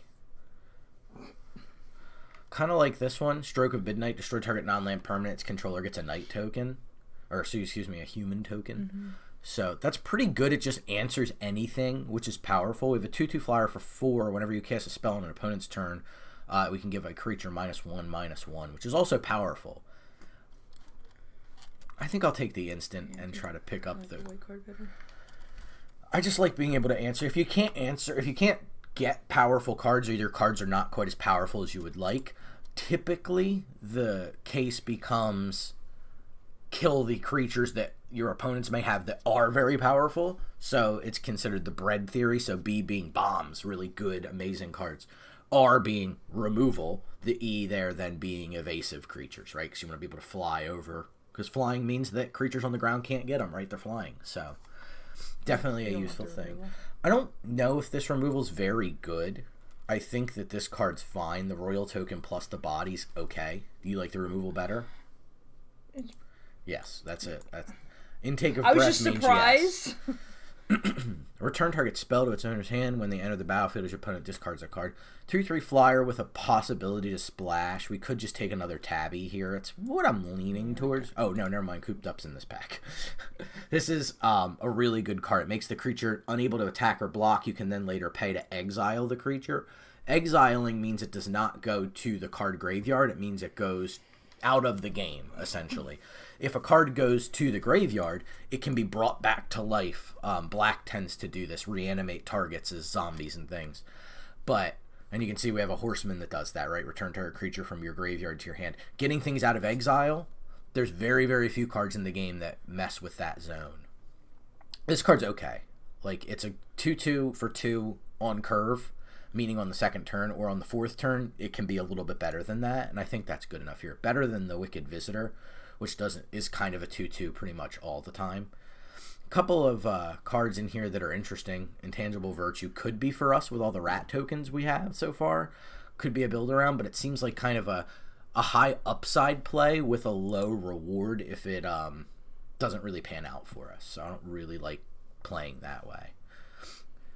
See, this is the celebration mechanic is what is pretty good with like the warehouse tabbies we've been taking, right? We're having multiple things enter the battlefield at the same time. So maybe I want this guy then. Maybe a little bit better than the Evolving Wilds. Evolving Wilds, let's just potentially sneak in another color. Fell Horseman. I think I'm just going to take the Tempting Apple here. I think that's fine. Break the spell. Yeah, I'm not super into that. If it was Artifact or Enchantment, I'd be a little bit more inclined to play it, but looks like somebody's backed up. Oh, it's us. Okay, some jerk's making the draft take longer. It's us. Oh, we're that jerk. All right, cool. Got the combat trick. I'm always happy to play one of these. You don't want to play too many. You need creatures to make it work. I'm going to take a 2-drop here. So our curve is low. We have a lot of cheap things. We're looking for life gain. That's part of the other reason I took this guide earlier, because it gets lifelink. I know during the draft it moves a little fast and it's timed, so it's hard for me to explain, especially if you're newer to Magic. So apologies for that. Okay, cool. Spectre's really, really good. We're going to have a lot of small creatures. They're likely going to be dying, and then we can punish our opponent by giving all of their creatures a big -/-. If so you can see our creature's a 3/3 here. So if we were to exile 3 cards, we give all creatures -3/-3. So if that were to happen to our creature, -3/-3, it would go to the graveyard because it'd be a 0/0. It has to have at least 1 toughness, which is the secondary stat after the slash, in order to remain on the battlefield. Once you have less than 1, you have to put your card in the graveyard. Yeah, I think that's easily the best pick here. No black removal we're missing out on, really. Kind of partially with the Gingerbread Hunter. This art disturbs me, and I don't know why. I mean, it's cool. Like, look at a little necklace of heads. He's gotten all those cookies. Grasp of Fate enters the battlefield for each opponent exiled to 1 non-land permanent they control until they leave the battlefield. I'll tell you one thing. This deck ain't leaving a whole lot on the battlefield for our opponent. That is for sure. So we're going to take the removal here. I would be happy enough with the Frostbridge Guard. Again, a 2/2 on curve, meaning on second turn we have a 2/2 creature, which is pretty good stats. Later in the game, a 2/2 is pretty small, so this creature kind of makes up for that by, in the later game, being able to tap bigger creatures, which means that they turn sideways, and they are no longer eligible to be chosen to block. So in this game, you're always attacking your opponent's life total. Your opponent gets to elect if they put any units in front in order to stop that damage from happening. And if that's the case, you compare your creature's power with their creature's toughness. They deal damage to each other one time. Damage does not remain. And then if anything gets too much damage for the toughness they have, it goes to the graveyard. Hey, Matthew Faden. Doing well. How about you? Fairy Dreams. Draw a card and lose life. That's not terrible. It's cheap. Maybe I just want the tapper, though. There's a rat out here as well. I kind of like a lot of these. This guy's awesome looking. Yeah, I guess I'll just take this. I like him. It's cheap. We need something to sacrifice or something to pay us off for having some of these small units.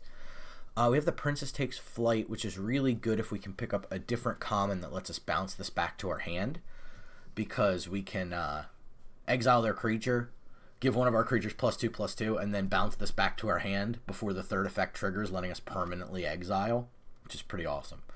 But I think because we don't have the combo piece for that, we should probably take something like Monstrosity. So this is a pile of candy canes that is a 3/1, so it's very aggressive, and it's very cheap. So it can come in swinging pretty hard. So I think that's a pretty good one. We've seen, obviously, I've been talking about a lot of the 2/2s for 2. 3/1 is a little bit different, a little bit more aggressively slanted in terms of stats. But a very cool one. Oh, Witch's Vanity here. Destroy a creature, create a food, and then buff up one of our creatures via this Wicked token, which you can see kind of right next to the card. So it's very nice, cool. It's cheap. Oh, geez, there's a Candy Grapple as well. Wow, 2 very good cards. Great volume on mobile. Excellent. Well, I'm glad to hear it. I appreciate that feedback. It means a lot. Glad to know that everybody can see us and hear us. I mean, my condolences, but this is what you got. Goofa doofa. I'm going to take the instant. So, instant means that I can cast this during my opponent's turn at specific times. This is the card I was talking about, by the way. You can return a non-land permanent you control to your hand and scry 2. So you can pick up the Princess Takes Flight before its third mode triggers. I don't know if that's enough of a use case to be taking one here. Is there anything else you'd want to pick up? Maybe just the Sage again. Cheap. Makes one of our little I think the theme is we're going to have a bunch of little escalating creatures that are going to be bigger because we're buffing so constantly. Cheeky House Mouse. This does 2 things. We can cast it as a sorcery, which is a one-time effect that gives a creature +1/+1 till end of turn. It can't be blocked by bigger creatures. And then we can play it as a little 2/1 for 1. So it falls on 2 different spots in the curve, potentially. It could help us out very much in the late game if our opponent has a bunch of bigs. Or we can just have a little 2/1 on turn 1. Which if a 2/2 on turn 2 is good, then you know a 2/1 on turn 1 is pretty darn good. So I'm happy to see that. I think we'll just take the Witch here. Again, this fits on our theme. We're popping buffs onto little creatures to try to knock our opponent out of the game before they can get stable footing in the game. Don't love the strategy per se, but I think it's going to be, at least the main thing is that the deck is trying to accomplish a goal, right? Like at the end of the day, we're trying to do something. It's pretty good. We have like a bunch of enchantments and stuff. We could also return cheap creatures. Yeah, I think I'm going to take that over this. Better than the second one of these. So yeah, I mean, you can see we're already doing it, right? Like our curve's very low. Take a rat out maybe over. Yeah, I'll take my second card. I think I just want dudes. 14 creatures here, 9 non-creatures. It's a good mix. You generally want to play around. We were talking about a 40 card deck earlier, about 17 lands, probably somewhere in the wheelhouse of about 15 creatures. More is okay, because you're going to win the game on the back of the creature in limited. You don't have a lot of... In Magic, you can do... There's so many ways to win. If you have time and you have the wherewithal to build the deck before the games begin. But in limited, you're stuck playing with what you have available to you, right? Each one of these packs, we have to pick one card, and that's how it works, and we have to make a deck out of that. So... 99% of the... Holy crap. 99% of the time, we're going to win with creature attacking, right? It's the most straightforward way. It's kind of the way that the game was designed to be won. So, that's what we're trying to do. Dark Tutelage could be really busted in this deck. So, at the beginning of your upkeep, that's before you draw a card, you reveal the top card of your library, you put it in your hand, then you lose life equal to its mana value. So the cool thing is all of our cards are pretty cheap.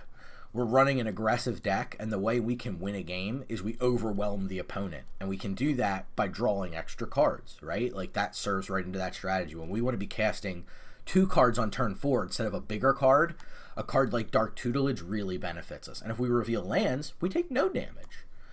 So we have Candy Grapple so far to bargain. One of the things we want to try to do is try to find more things that let us bargain. Because the more we bargain, the more we have the ability to possibly not, like, we can sacrifice the Dark Tutelage if it looks like our life total's being threatened. That being said, I'm going to take Glass Casket. Again, more removal. Our opponents will have nothing on the board because we have lots of that. Candy Grapple. Bargain card, removal.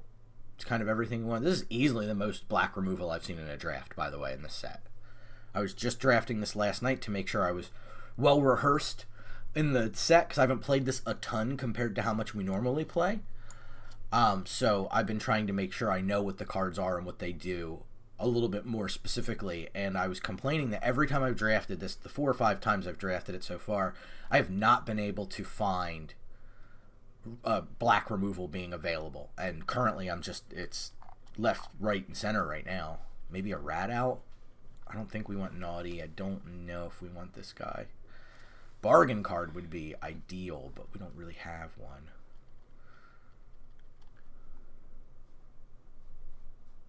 I guess we don't have a rat out yet. It likely doesn't make the deck because we have so much removal. It's kind of terrible removal. As a very late Lord Skitter's Butcher.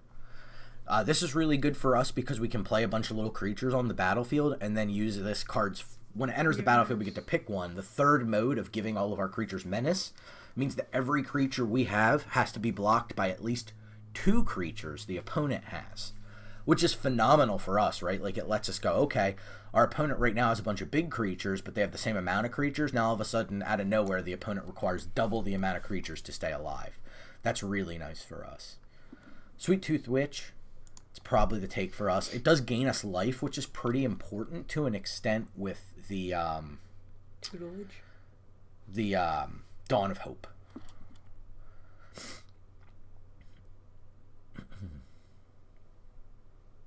Yeah, I don't know if I love that. The uncommon's like fine, but not great. It's hard to use, I guess is the best way to describe that. I have Vampiric Rites here, which is actually kind of cool. We have a bunch of little things, so this is something to sacrifice to. Mm-hmm. So I like that. It's going to be a hard deck to build. We're actually going to have some trouble in deck building, I think, trying to whittle this down to the right size. 2 game units, always important in a deck like this. Scream Puff is the opposite, right? Like, this is what I was talking about when I say the opponents are going to play big creatures. Also, this art is hilarious. But this is a big creature that can't really do a whole lot against multiple game units, especially because the tabby's annoying because it can gain Death Touch, which means that if a creature's dealt damage by it, it's just destroyed. I think Feed the Cauldron probably over second Fell Horseman, second Assassin, second Rat Out is correct. Grim Search isn't bad. That's card draw. I'd take that. Maybe I want the Monstrosity, though. It looks like we're going to be more aggro than I initially even thought, so I probably want the more aggressively statted creature. Like, I'd even probably run another Archon's Glory in this deck, to be honest with you, and that's not normal for me. I'm normally not into that. Maybe I should take this Crystal Grotto. Late game, I don't really care too much, but the Surveil may actually, or the Scry may actually be relevant to make sure I don't get 2 land flooded. Nothing here for us. I'm going to just take this chap here. Protective Parents are fine, 3/2. They make a young hero roll. That's a possible playable for us, depending on how low we want the curve to be. That worked, I think, pretty well. I think we were in the right cluster of cards. I think somebody was fighting us a little bit. I bet you there are 2 other players in this pot on white. Makes but sense. They weren't taking a lot of the low-end white cards, right? So, let me take a minute before we get into deck building. I just want to call out this awesome cause here. Victims and Villains. A, if you're not following or subscribed to this channel, do it. B, this is a charity stream, so I want to just call out, and normally this is not something we do on a stream. We don't encourage you to spend your dollars. But I can do that because they're not coming to me. They're not going to Sam. They're not even going to Josh, Captain Nostalgia himself. They are going to a good cause. They are going to help people and fight mental illness, get mental illness educational material, get the ability for people to understand and be able to help themselves get help in their area. This is an awesome cause. This is not the first rodeo for us working with victims and villains. We love these folks. They're always doing great work. They always make me feel worse because I don't do enough charity stuff. Dan is the charity one of the four Supraliminalers for the most part. Actually, there's like tangentially like 6 of us now. But Dan is the charity person. Dan always handles our charity stuff. He puts things together. He gets the causes picked out. He's really good at it. I am not, and I will admit it. I'm also really bad at social media. I hate social media. So I'm pretty good at this part, though. I'm pretty good at Magic. I'm pretty good at talking. And on occasion, I do pretty good with playing Magic while talking. So it's really important. And Sam sits here and deals with my nonsense. That's her job. So that's Supraliminal. If you want to check us out, just hit the command in the chat. It's ! Supraliminal. If you want to donate to this amazing cause, and I can't urge you enough, like even $1 is worth it. Like it's really like, were you going to go buy a coffee on a Saturday? Just think about, you know what? I'll just pour a coffee at home and throw that $5 over towards victims and villains. They deserve it. I'm going to be donating here shortly. I probably won't do it on stream because that's not the best content in the world for you all to be saying, but maybe I'll hand the phone to Sam and make her do it. I don't know. You don't know. If you want Sam to donate money, let me know in the chat, and we'll make her do it. How about that? Normally, I make the chat do me ridiculous stuff. I'm going to make Sam do ridiculous stuff as dictated by chat. So how about that? Give you something to think about here. If you donate, we'll take requests. We'll change our sleeves. Right now, I use these old beat-up sleeves. I'll do whatever you want, you know? We'll do anything to get good cause money here. I mean, within terms of service. I'm not doing anything filthy, so get that out of your mind. This is for a good cause. Why are you even thinking about that? So let's get to this deck now that we've done some plugging. But seriously, it is an awesome cause, and it's totally worth at least $1 of your hard-earned dollars. I'm not saying that $1 didn't cost you a lot to get. I understand. We work, we make content, we're constantly doing things. I get it. We're tired, we're hungry, we like coffee.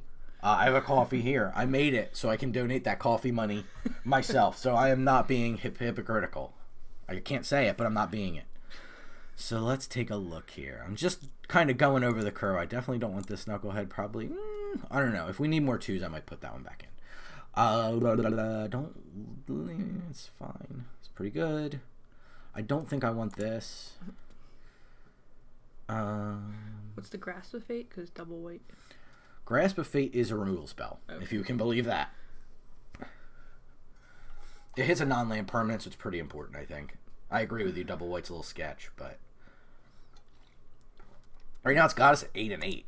So let's take a pop over here. What's really cool about this digital client is it'll tell you things, data that normally you have to try to figure out in your head when you're playing in paper. So normally I count the little what we call pips, which are the colored symbols. You can see them down here under these bar graphs over to this side, that side of the screen, opposite my head is a good way to put it. You'll see a sun and a skull. That is how many of each mana symbol we have occurring in the deck right now. We have 14 white mana symbols and 18 black mana symbols. That is important because it's going to dictate how many of each land type we are going to put in the deck. So that's kind of critical to us making sure that we don't draw a handful of black cards and only have white land, right? Each land, and you'll see it on this screen here, Plains taps for a white mana, single white mana, Swamp taps for a single black mana. So we have cards that cost sometimes, in this case, 2 black mana specifically, and 2, it doesn't care what color, 4 total. 2 can be anything you want. It could be a mix of things, it could be the same thing, don't matter. But it does matter that at least 2 of the 4 lands that you have tapped produce a black. That's important. So in the limited, because you want to be able to not have turns where you're stuck, and in Magic in general, you don't want to get stuck with cards in your hand that you can't play out by tapping your land, you want to make sure that you have as few of these pips, especially conflicting pips, as possible. So Sam's point was, what is this double pipped card here? The reason she brings that up is because that we generally looking over this, it looks like a black deck more than a white deck. At least kind of, that's why I said, what is it? It's kind of close, but it is slightly more black than white right now.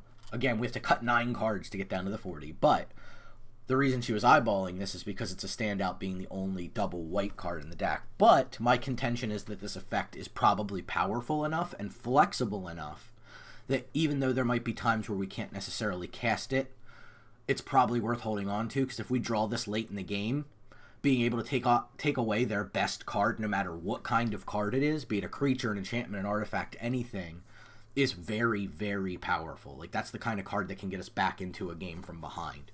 And when you're playing Limited, one of the things I analyze when it comes to a card is, how good is this card truly about getting me back into a game I am in a losing state at the moment? Earlier when I was talking with high risk, high reward, or high ceiling, low floor, that's the opposite. High ceiling, low floor is, this card's really awesome when things are going well or when you have out a combination of cards, but it doesn't do so great if you don't have those other cards out. So typically in Magic, especially when I talk about this, I'm talking about it in the context of the draft kind of format. Cards that don't really help you get back into a game aren't always the best cards. They may look cool and flashy. It's like, no, you don't understand. If I have this out and I have this out and then I play this, holy crap. And I will always contend, okay, that may be true, but if you have the first 2 things out, you're probably doing pretty good already. You know what I mean? Do you have to do great? Like, you don't get like a super win in this game. Like, there's no more than winning. You win or you lose the game. You don't ultra win or something. So there's no reason to go too far over the top. You just need to win. That's hard enough, by the way. You don't really need to get too fancy. So taking a look at kind of going through, the next thing I tend to look at when I'm making cuts is my curve. Meaning, on each turn of the game, what can I play? A deck like this, and I was talking about it a lot while we were drafting the cards, over the course of the game, I want to be able to cast more cards once I get to turn like 4 and 5. I want to be able to cast multiple cards. That's the strength of this deck. The strength of this deck is overwhelming the board with a lot of individual creatures or game units, rectangles, as the Magic community has come to give the slang term, because a card is a rectangle, right? You can see here, Warehouse Tabby makes 2 rectangles, right? Makes a 1/1, and it makes itself, which is a 1/1, with the ability to pay 2 mana and give itself Death Touch. And I will contend this thing is killing a rat in the artwork, but it's making a rat. It's a weird little piece of artwork, but I wish it had a rat buddy. But you can see that the cat is kind of about to get its comeuppance here in the background. There's a whole lot of glowing eyes. It doesn't in make the sense though, background. because he gives Death Touch. It gives Death Touch. So we'll see how many rats he can take out in the background here. Vampiric Rites is what I'm hemming and hawing on right now. This is pretty good. Gain a life, draw a card by sacrificing units we don't care about. We're going to have a bunch of them, right? By 5th, 6th turn, we might have a bunch of little tiny creatures staring down a bunch of big 5/5, 6/6s on the opponent's board, especially these rat tokens that can't block. Turning them into 1 life and a card for 2 mana is a big deal, because that gives us the ability to draw into cards like the aforementioned Grasp of Fate, where we can then take the big creature off the board and then start to be able to reapply advantage and be able to put pressure back on the opponent's life total, which again, that's the goal of this deck. It's more aggressively slanted, because of course it is, right? Like, we have a 2-hour time slot. This would be perfect for a nice, clunky, long control deck like I played last night. Instead, I've gotten the most aggressively slanted curve I've gotten in this format by a country mile. But that's okay. Worst case, we get to draft again, and we'll give you as much of that second draft as we can before the next fine folks get to jump on for this charity event. So, looking things over on one, Rat Out's the least good, I think, for us, because we have so much removal that this really doesn't do a whole lot. It does make a game unit, right? Like I was just saying, like, it makes a rectangle. It can make little creatures, like if they have a 1/2 that eats one of our 1/1s, we can kind of attack with impunity, because we know that we'll be able to give their creature minus a power, which means that it'll be dealing 0 to our 1/1s and not killing them. So it's not terrible. I just don't know how good it is when I'm looking at a deck full of removal. Right. So I think Rat Out probably gets out. I think you probably only need 1 the guard. The Frostbird's Guard, do you think so? I was thinking maybe we have a 2-drop that's worse. You might be right, though. It's definitely not all this removal. Is this worse? It could be one of those. Or 2 of them. I don't know how many 2 we want to get rid of, though. True. Candy Well, then why Ride. don't you start on the other end? Start on the other end. Okay, all right, fair enough. That's a good argument if I'm arguing to keep things in. 3/3 life linking flyer is pretty good. Fell Horseman's kind of weak. Mm-hmm. We're not going to get back anything too fancy, so I don't really see the need to do it. Like, our creatures are pretty poopy. Like, we're just trying to make a lot of them. Another removal spell. I'd get rid of that. You know that. What? Dark tutelage. Oh, we're not talking about that. You don't get an opinion on Dark Tutelage. I think this is probably come outable. Just put a token on and then just give as a 2/3 menace. Like, we have better stats than that earlier in our curve anyway. Do we want this? It's flexible, but Grasp of Fate does kind of the same thing, and then we don't have to give them a game unit back. And that True. 1/1 human, most of the time irrelevant, but actually quite relevant against us because our creatures are They're so small, anemic. so it Yeah. Could take out one of your creatures. Yeah. I don't love it, don't get me wrong. Do you think you'll play 16 land? So I'm going to pop a command in, I think I might, to separate my creatures from my non-creatures. So I was talking about a curve, right? So you will note that a lot of our cards are not creatures, and they are in fact reactive cards. So we need to make sure we're not playing too many of those, because you can see we're playing a lot of them. So I think we need to start to cut from here and leave our creatures as is. We have 2, 3, 4, 5, 6, 7, 8, 9, 10, 11, 12, 13, 14, 15 creatures. We need to be proactive and be on the front foot for sure. Dawn of Hope does make creatures, so that's okay. This is also a great late game card for us. I know this was our pack 1 pick, or pack 1 pick 2. This card's excellent because it also in the late game, you can see how cheap our cards are. What are we doing with all our extra mana? What happens if we draw too many lands, which is a constant problem in Magic, right? These cards here are the biggest problem with Magic the Gathering, and it's not close. These cards are responsible for the fact that there will be probably 1 to 2 to 3 games that we have where we'll either win very easily because our opponent will not draw enough land, or we will lose because we draw way too many land. Which is why Sam asked if we were going to go down a land. So I told you normally the construction's about 17 land. That is accurate. But we need to make sure that we're casting our cards, and our cards are all very cheap. So likely we don't need to. Any land after about 5 is completely worthless to us. The nice thing about a card like Dawn of Hope, a card like Vampiric Rites, especially in concert with each other, is that we can use them together to have mana. We'll have extra mana to use in the later game, which normally decks like this aren't afforded the opportunity to do. So we do have some late game plan. But Sam's point is a completely cogent one in that we don't necessarily want to have too many land. Good to have a backup plan with a couple of cards that can let us sink our mana into them. Sweet Tooth Wish to an extent does that, but it's dependent on food. Like the Monstrosities die and make food, so then we can make the opponent lose more life. So this does a similar role to that. Warehouse Tabby does too, with being able to sink 2 mana into it and not take an entire turn off to do it. Lets us get attacks in that we probably shouldn't be. Frostbridge Guard does the same thing. So it's like we actually do have a decent amount of mana sinks in the deck. Like it's not horrible for an aggressive deck in regard to how much mana we can actually spend in the later game. So even 17 land probably in this deck because of the Crystal Grotto isn't horrible. So going to 16 is likely what we'll be doing just because we do want to have a mass of cards available to us. But I could definitely see somebody arguing, you know what, I'm going to play it safe. I'm going to play 17 because I need to cast my spells or I'm going to lose this darn game. And they're absolutely right. So I think you should get rid of Vanity. Which is Vanity? Yeah. It's pretty good. It plays well with our Sweet Tooth Witch, and it bumps one of our tiny creatures, in addition to killing one of their cheap creatures that lets us attack her early turns. It's not phenomenal, don't get me wrong, and how much conditional removal should we be running, right? That was my thought. I would argue we probably just want to get rid of the Feed the Cauldron, but maybe the instant speed food is better than the sorcery speed food. We can bargain this away, but I don't think we're running a ton of bargain, so maybe you're right. I think our 2-drop's pretty well spoken for. So we probably drop this here.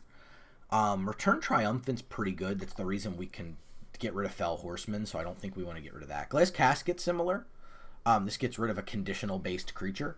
So again, the question comes, do we want to get rid of this? Do we want to get rid of this? We can bargain away the Glass Casket in the late game if we need to. And it's cheaper. It is white. So if we want to keep the colors more... It looks like you have more white right now. We can look. Very close. 48 to 52, yeah. Gotten a lot closer.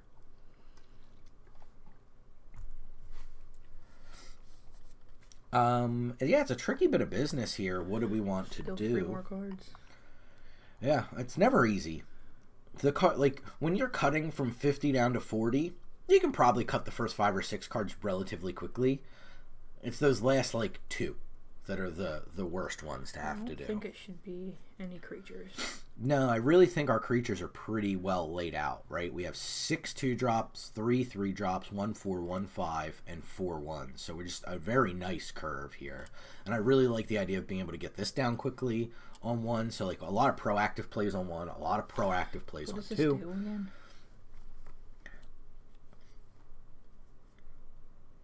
You're just going to keep reading and go, man, you're so smart, Max, for running this card because it's going to keep our hand nice and full, and we're just going to be able to take the opponent out with these. And it's a great point. Sam has been playing Magic for a ridiculous amount of time. I have been playing Magic for longer than anyone rightly should be. And I have learned over the years that cards are worth life in a lot of cases. Sam is still a newer player syndrome of my life is what I used to stay alive, ergo I need my life to not be. Like, she's a little bit more precious with her life than I am. She's come way, way down. When you first start playing Magic, you look at a card that's like, 1 white, gain 6 life. Well, this is just the best card in the game, right? Like, this is crazy. This is getting you, like, 33% more life. Yes, but without the ability to stop your opponent from doing things, i.e. playing creatures and attacking you, you can play one of those cards every single turn of the game, but if the opponent is also just playing a 2/2 creature for 2 mana every turn of the game, they're going to beat you over time, right? Because you're going to play one of those cards every turn, it's going to go to your graveyard. Your opponent's card is going to stay on the battlefield. So they're going to go from 2 damage to 4 damage to 6 damage to 8 damage to 10 damage every turn. So it's like escalating threats are important. And our deck really, really wants to be on the front foot, right? We want to be ahead of the curve. So, are you going on to donate so that you can tell me to cut this card? Because I'm not doing it. I did donate $5. Yay! So, I didn't know if it would pop up, so I was trying to see. Okay, well, we'll see if it does. I appreciate that. Thank you very much. Got our first donation. If you donate, let us know. Don't be quiet about it. Like, let us champion you. If you really want to help Sam out to get this dark tutelage out of the deck, we're going to need a little bit more power behind these donations than just 1 $5. You know, not to say that's amazing. Thank you. I don't want to undersell it. Anybody who even donates $1, I'm like, that's a consideration. I should have put conditions up. Put cards in. $2 donation. Should have just made a whole brick of donation amounts to put on there. That seems a little bit much. I don't know how much Victims and Villains would love something like that. It's a little too hammy, but I know they appreciate it, and they've done such good work. The first year that I did this stream with them, when the stream was finished, they sent me a copy of all the materials that they got to put out, and they gave me a little blurb about how many places got to get these materials and things. It was really like nothing makes you feel better about taking the time and taking the effort to do things than something like that. And I know they work so freaking hard. Josh just bends over, I would say backwards, but I don't think that sells it enough. He's like this weird pretzel man who's gone bent backwards between his legs and lifted himself up, constantly doing so much. I'm not sure if he sleeps, but he does a hell of a job with just putting as much out there for everybody as possible. And the cause means so much to him. It's impossible. He talked to Josh one time. It's impossible not to get infected with his passion for what he's doing. It's awesome. Like, I believed in anything in the world a fraction as much as Josh believes in what he's doing. Because, man, he's just making a yeoman's effort, and the cause couldn't be more important. Like, the suicide stuff is so hard to hear. You hear about it way too much and way too tragically. It's every time. It's just why? Like, why didn't this happen? And Josh has made it a point to get out there and make sure that it happens as little as possible where he can touch the lives of people that he can touch, and he's done a hell of a job. So kudos to Victims and Villains. Happy and honored to be a part of this for sure. So please, if you can, anything you can give is awesome, and I will stop PBSing at you while I finish this deck, I promise. Take out a Candy Grapple. Oh, we're not taking out Candy Grapple. We need that to bargain away the dark tutelage. Okay. I think we can see. We have to go Feed the Cauldron or Glass Casket. I think it's probably just Glass Casket. It's white is the reason I'm doing it. It's because I think we want to balance more towards having black cards in the deck. So if it's that close, I think we need to cut white. Do I get rid of the Archons? I think this card's awesome. Mm-hmm. Oh, that's even better. That's great. Cam, thanks for giving me the deets on that. I've just been dealing with Josh for 1,000 years. Since way back. So, like, I probably aren't even going through the right channels. I just reach out to him directly because that's just what I've been used to with the shorthand we've built over the years. So, appreciate that bit of insight. So I will, if you let me know, feel free to direct message me, hit up Josh or anything. You know, you can find a Supraliminal Films, Supraliminal Entertainment, pretty much everywhere. If there's a proper channel I should be going through or you all need to reach out to people, we can add ourselves to that list. No biggie. We've just been working together 5 ever on stuff, so I probably am bucking the system by not going through the right channels, like yourself.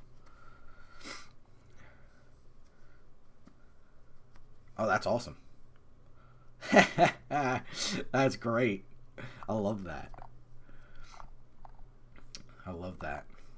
There is definitely a level of professionalism. It's unbelievable. I've watched everything just get better and better and better, from assets, design, message. Everything's gotten so much more consistent, so it totally makes sense that he's got a team of folks dedicated to the cause. So I'm glad to hear it. And just again, everything I just said about Josh echoed to you and the rest of the team as well. So please share the love around, because y'all are just some of the most impressive folks out in the business. It's really cool. Tilly says something. Tilly doesn't. All right, so he hasn't gotten sick of me yet. I guess that's a positive, right? No drop of planes for sure, because these last couple of cards are going to be a bear to cut. There's no doubt. There's no doubt.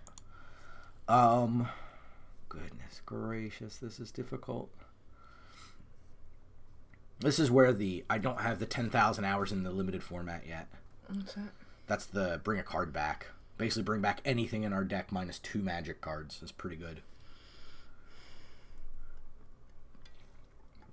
I know what you're thinking, I know. That they're not that good. That what what we were bringing back. Oh, well, let's try reconnecting then. It's when you separate the deck out like that for too long, Arena really gets finicky about it. So I can totally get it. If I need to, I'll close out and reopen the app. Not a big deal.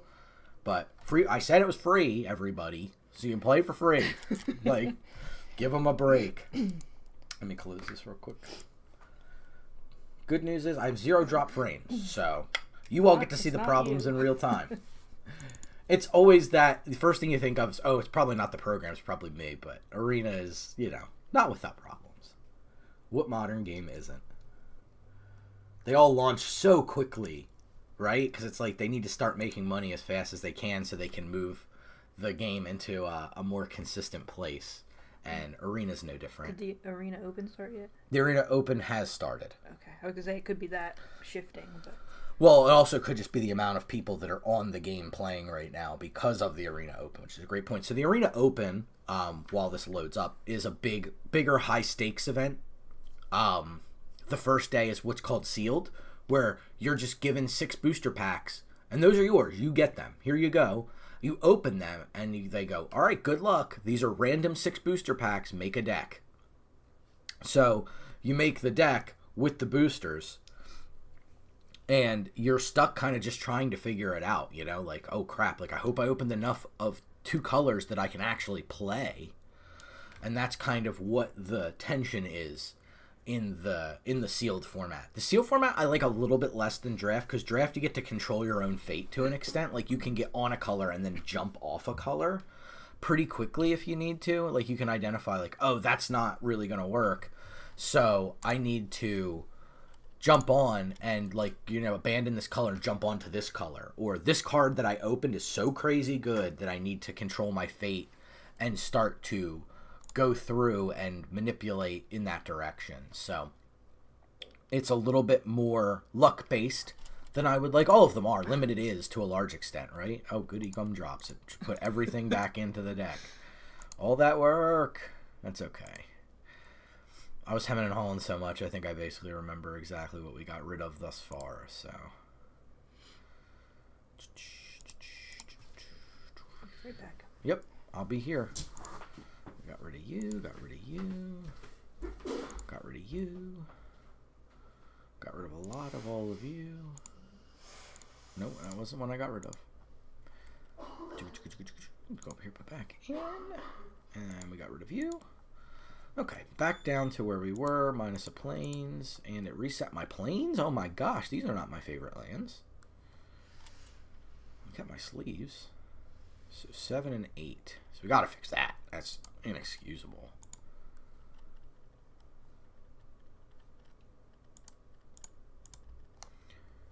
Oh my. Does it even have them hearted anymore? Or did the server crash knock the heart off of them? Oh, it knocked the heart off. Wow, so Magic lets you favorite lands. Because as you can see, every set that comes out, they make new art, which is awesome.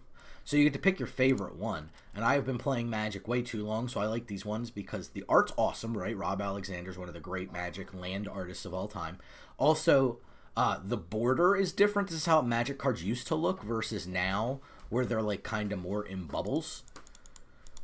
Oh my, so that didn't even work right. Uh-oh. Oh, I hearted the wrong land now. Oh, this is going terribly. Aren't you all so lucky? Now's the time if you want to donate. Like, I'm just clicking buttons. Like, this is horrible. I did. It unhearted it for me. And I put in these random Ravnica ones. But yeah, definitely donate. I can't fix Arena. Your money will not go to fix Arena. But it will go to a really good cause. So, please do it. But yeah, you can see, like, the process of picking a heart is, like, a whole thing.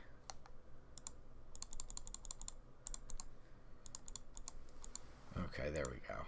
Yeah, normally it stays there, but I guess because the server crash happened, it unsaved everything that I have saved in my personal player file. What'd you delete? I see you're down to 41. A land. No, you were at 43. You were 42 after the land. A land. I'm going to continue to just lean on that one. What'd you take out? Nothing specific. Oh, I thought it was something I wouldn't want you to. No, I'm not trying to hide anything from you. Could be this very Dream Thief. I thought we weren't going down creatures. No, that's true.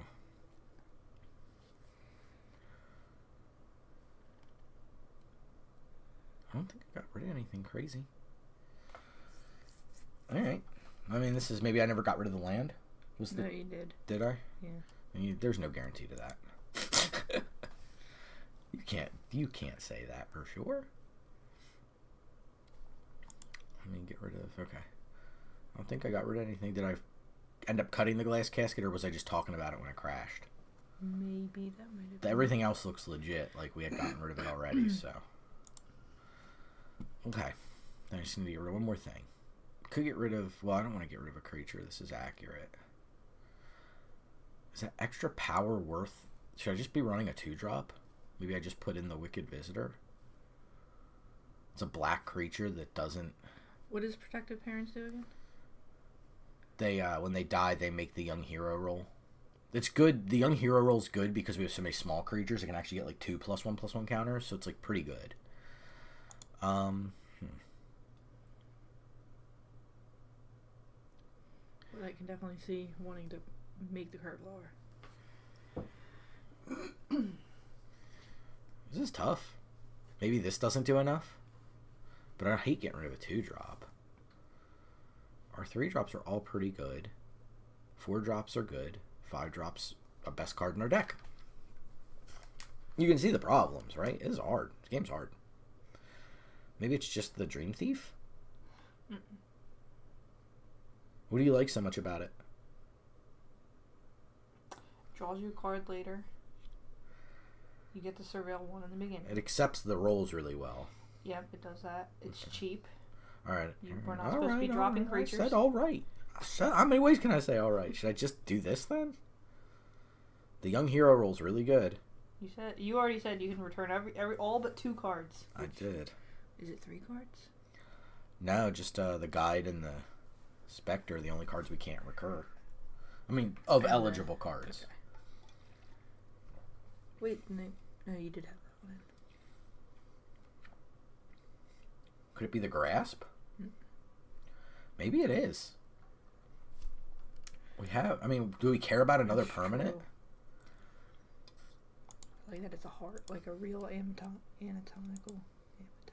anatomical heart. That's right. Strike that, reverse it. Okay. We did it, everybody. We got the deck drafted and built in just under an hour. Now listen, Arena crashed, and that lost us like 2 minutes. And I've been plugging hard, right? Like, come on, I'm working here. I want them donations in. I gotta donate. Here, donate for me. There's no better time to donate than when I'm on, right? Like, then I can be like, guys, look at this. Look at this. And then they'll be like, we gotta have him back. He's annoying, but he makes us the most money. Opponent goes first. That means they will not draw a card. We're going to draw a card. We have Tabby into Monstrosity into Parents with a follow-up taken by Nightmares on 4. I mean, it's a pretty easy keep, right? We can cast every card in our hand.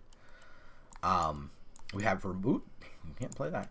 We have removal for the late game card. So we have 2 creatures that are now eligible to attack, right? Or whatever enchantment you control is put into the graveyard. So we will have 2 creatures that are eligible to attack. One of them is annoying because it can get Death Touch, so we can attack even if opponent has blockers because we can pay 1 and a black at any point during combat to give our creature Death Touch, which means that they just can't block it. So opponent left up 1 and a blue, which means it could be a counter. They left up 1 and a red, conversely, which could be removal. But we're in a deck where we're here to play cards. So that's what we're going to do. If opponent counters the spell, they didn't. If they blow up the Monstrosity, which it looks like they're going to, that's okay. Yeah, that's not a surprise, right? Like, if they just did nothing on turn 2, that would be surprising. So next turn, we'll probably just go ahead and play Protective Parents. See, here we get to attack, right? They have an 0-4, which by all rights could soak up the damage, but because we can give Death Touch, there's just nothing they can do. That one's good. And should, if you just pop in if you put in the card number, it should just offer you autofill. I think you know it, right? Yep.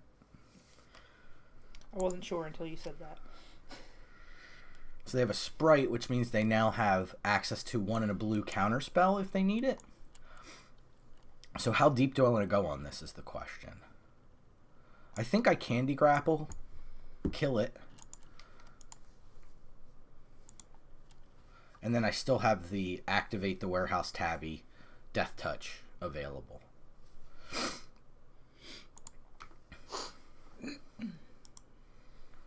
I'm going to go ahead and attack with both just to threaten a combat trick. Yeah, see, opponent is a coward. And they were too cowardly to block. So they're going to tap this creature, it deals a damage to us. This is very popular. This catapult is very popular in the deck. So, hey, all right, we got a donation. Awesome.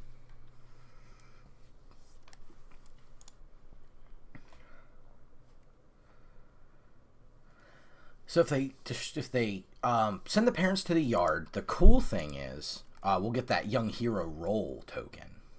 Okay, they're going to just bounce it. They're paying full price to bounce, by the way. That's pretty awesome for us. Like, they think they're buying a turn, but in reality, they're not doing a whole lot. The question is, do we want to take the time to Taken by Nightmares? Or do we just recast? If I had a creature in my graveyard, I would use the Return Triumphant. And then also recast the parents because I have the mana available to do so. But I think without that, I think I'd rather do this. Why don't you threaten the block first? Maybe the block. I don't have an enchantments. Then the big negative here, right, is maybe that's why I want the Wicked roll or the 1 and a black one that we cut, just because a couple of these things are more dependent on enchantments. Mm-hmm. So I probably will end up putting that back in, I think, after this game. Yeah, I think I just recast. I just want to keep pressure on the battlefield for the opponent. I need to just kind of hope they don't have a good creature here so I can just take him by Nightmare. So that, like, you can see the catapult's not doing a whole lot. But they can easily get a good creature to put them in the game. We have the Taken by Nightmares, though. They're okay. They're just like mono catapults. Okay. I get it.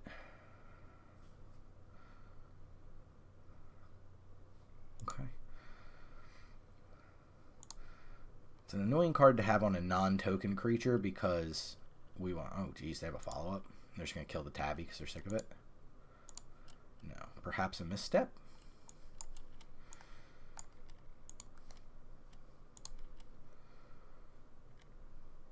Remember, we do not control this enchantment. The opponent still does.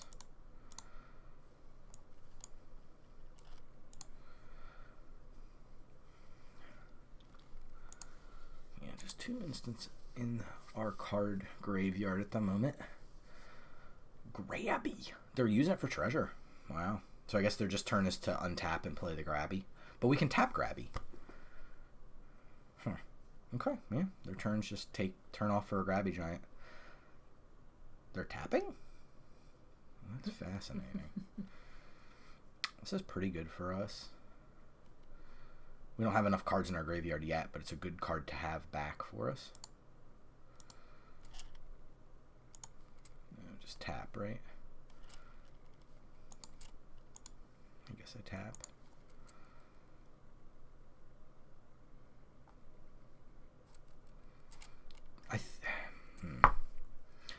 No. I just let it hit. I think I'm just playing this out as a 3/3 flyer. I can't get it back. Reach, but you can tap it. Yeah.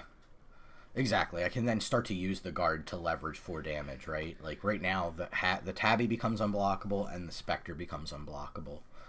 So they have to come up with an answer to the specter. And I think just getting out on the front foot's the right thing to be doing.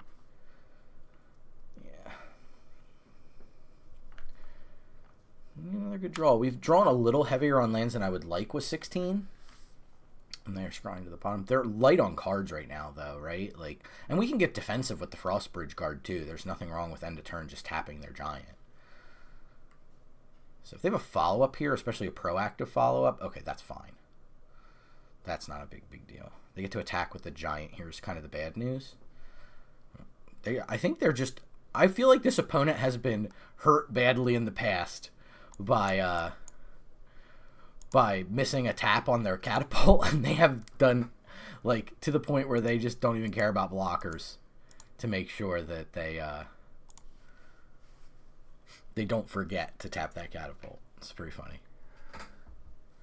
This leads me to believe they have an instant or sorcery in hand here.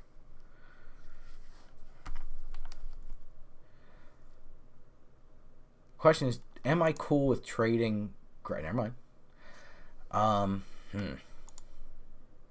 Yeah, I think I'm just no blocks here, and I got to find an answer. Because I think the way I win this game is to find an answer respective. I think just giving up the Frostbridge guard here is a disaster. Okay. Wow. They tapped that catapult, huh? That's interesting. Yeah. You better. If we draw, like, the combat trick in our deck and we get lifelink and flying, like, that's insane. Okay.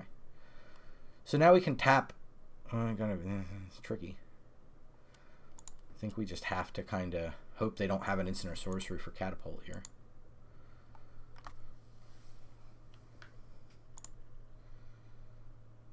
Okay. No reason to hold 2 lands in our hand. 1 land we can pretend it's something else, right? Like, oh, they have a trick. Something at instant speed they can do. But here they could just have it. It's unfortunate because I feel like we could have pretty easily won this game with the amount of resources the opponent had out. We just happened to, you know what I mean, not be able to draw what we needed there, right? Like we kind of flooded out 8 land when that's half. So we had half of our lands. Remember, we went down to 16. And I'll go back and I'll take a look real quick at what we had in the deck here. 24 cards left, which means we had 8 more in 24. So that's a 1 in 3 for it being a land remaining in the deck, which is pretty bad. We should have definitely not seen that many lands. But this is the big problem, and I told you earlier when we were building the deck, the biggest problem with Magic is these land cards here. So I want to put Witch's Vanity back in to make sure we're maximizing the amount of enchantments we have, and I think it's the only enchantment we're not playing. So that's a good thing. We do have the Witch. Grasp of Fate. Grasp of Fate is an enchantment. So, what do we want to cut?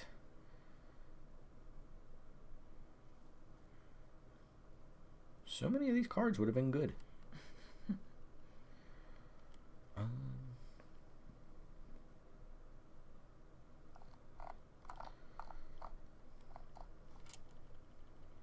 Vampiric Rights and Dark Tutelage are doing nearly the same thing. Based on that last game, I'm going to cut Rights because we just didn't have a lot of extra game objects to sacrifice.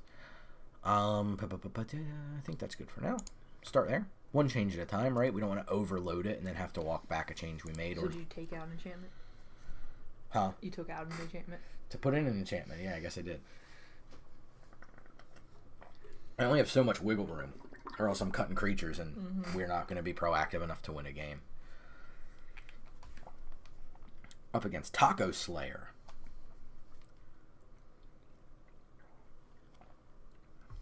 Okay. Fairly bad hand. I think we're going to mulligan this one. Now we're having the reverse problem, but we have 2 black 1-drops. So I think that's okay. We probably just put back Return the Triumphant because, or Return Triumphant. Everything else is cheap.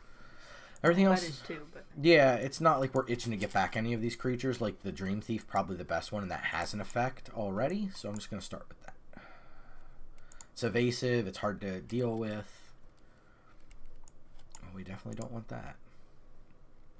White source, yes. Black source, no. It's inevitable I'll find something for the most part to get the witch down, so I'm not worried about that. I'm more just making sure I have the mouse available. Because if I can go white, I can pump the Dream Thief attack for 2, play the Tabby, and be totally mana efficient here. Utopia Sprawl. Naming red. There's the black source we didn't want. Next turn, we'll drop the Sweet Tooth Witch. Opponent will have access to 3 mana themselves this turn, because they're a little ahead of the game because of Utopia Sprawl being so powerful. Never mind. Take it back. Target creature, okay.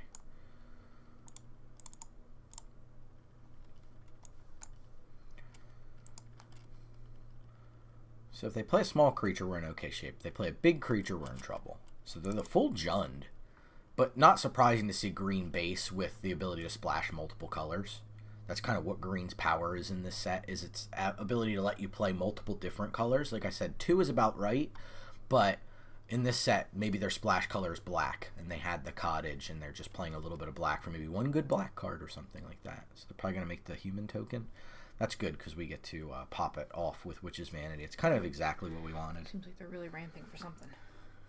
Oh, probably all the big creatures in the set, right? Like, there's tons of big green creatures. That's what green does, is it casts big, beefy things very quickly.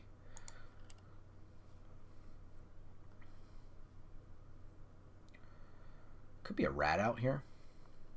It seems weird, but could be. Nope. So we get another food here, and then we can start leveraging the Sweet Tooth Witch to make the opponent lose life. But we'll see. If they're like 1 spell a turn, that really lets us kind of go Dream Thief attack, Tabby attack, and then they have to decide, do they want to really lose their big creature for a Tabby? And Witch's Vanity is getting closer to going to the graveyard, which I believe... Yeah, when it's put into the graveyard, you make a rat. So, good synergy there with the Tabby. It's a tough one for us to deal with. 6/6 that gains them life. Okay, there's the food we needed. So now we can mouse plus Monstrosity. So...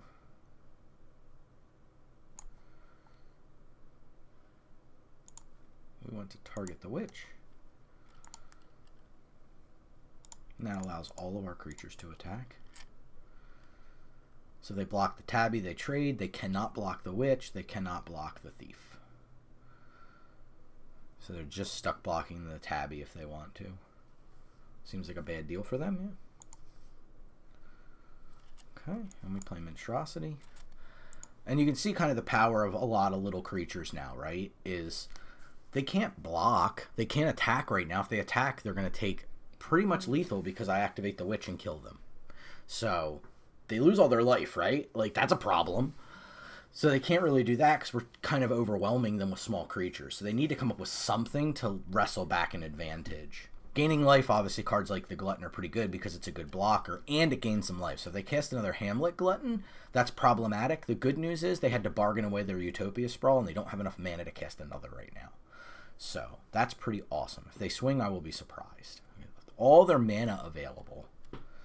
So a Wicked Roll. I think we want that on our Thief.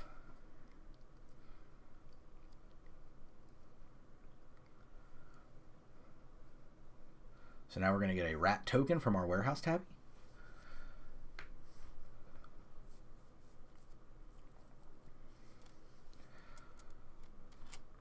Candy Grapple can be -5, -5, right? That is accurate. Do we attack with everything? I think the answer is probably yeah. I think the jam is in order. If they block Sweet Tooth Witch, we can activate. If they block activate the cottage, let's say 4/4.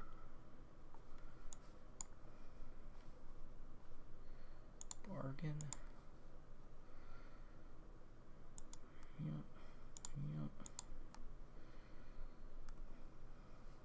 They can tap itself for mana, but if they tap itself for mana to keep it alive, they can't block. Okay.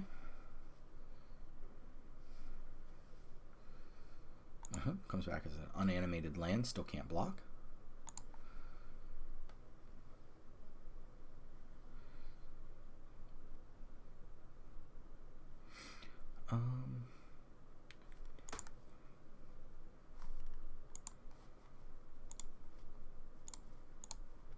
She's still going to get you for a little. And a little's pretty close to enough. Now they have to deal with the Dream Thief. They have to. Tabby's lethal on its own. The rat token's lethal. They need life gain of some kind. Okay, Troublemaker Oof is not going to do it. Taken by Nightmares helps, but now they lose a life.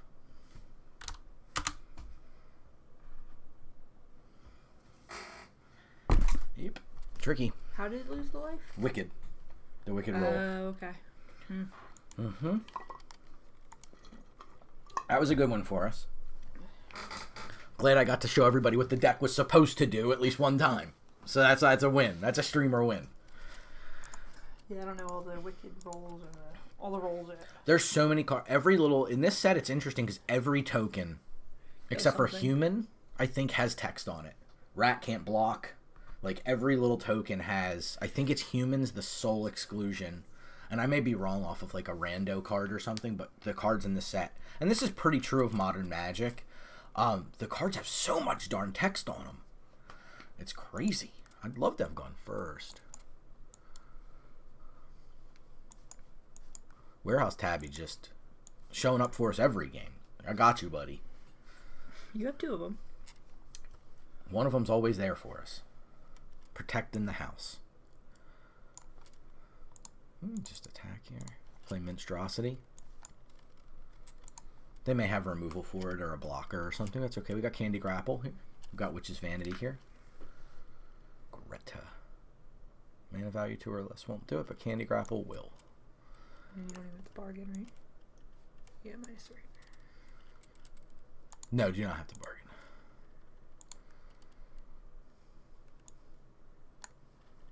We'll get full value out of our mouse here.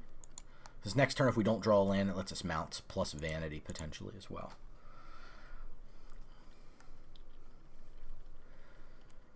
I think that's the right play. We do have the guide as well.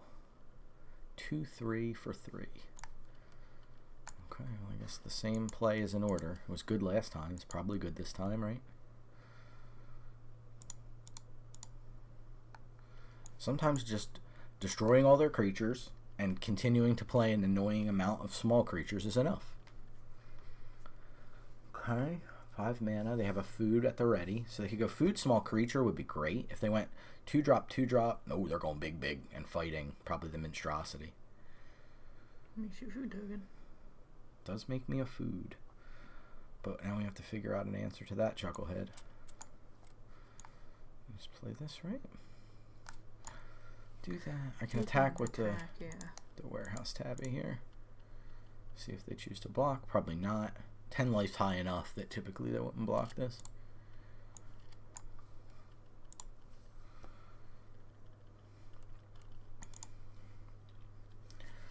So they got 4/4 trample. I think this guy's awesome. The art's also very cool. I don't like that he's just like pointing at a cabin, but it's really cool looking. Okay, they're not playing. They can't really block though, is the good news for us, and their attack is pretty anemic. Are they animating a land, or they're just finding one? Huh? They have something big, I guess. You'd guess.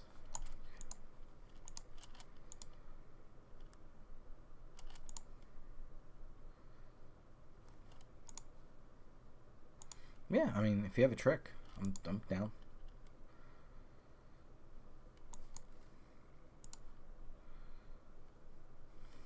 So we know they land plus 2 mystery cards. So we'll go 7. 6/7 can't be blocked by creatures with power 2 or less, and they're still just finding land. Oh, that was a good draw.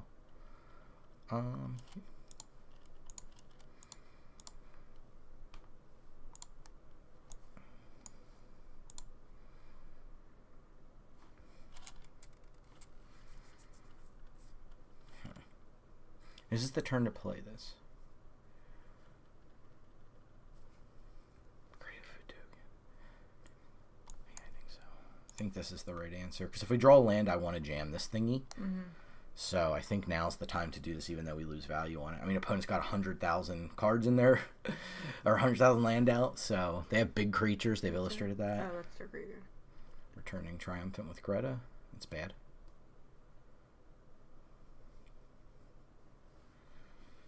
So they're going to draw cards, I assume, at this point. That's a big cost, though. So what can we do here? Yep.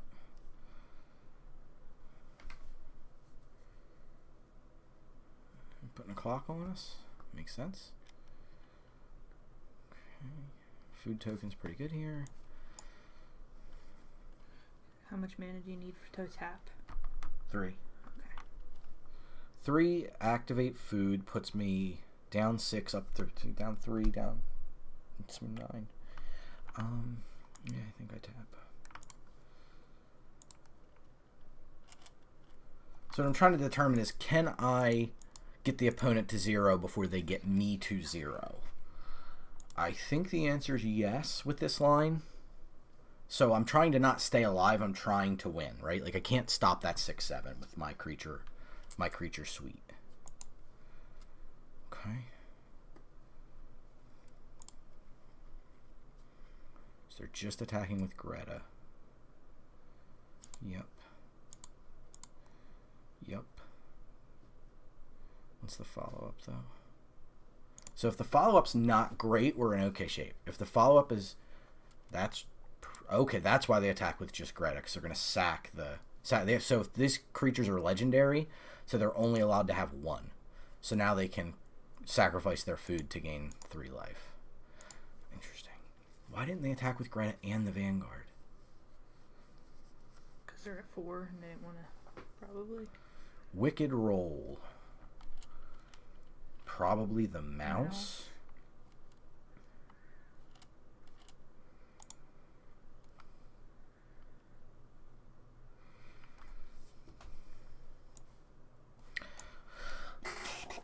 Okay.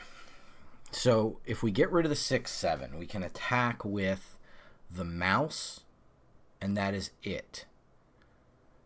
Because then we offer a trade for the lookout, or that they likely don't block because they then can use the food to gain the 3 life back. So is it better to attack? I could conversely attack with everything. And then play the Spectre to remove close to whatever's left on the board, take a hit for 6 from the Vanguard, and then kill it with the Taken by Nightmares. Or destroy it more accurately. Is that better? 2, 3, So they likely make the good blocks, right? So 2-3 blocks, a 1-1, 3-3 blocks, the 2-2, and then 3-2 is blocked by 6-7. They take 1.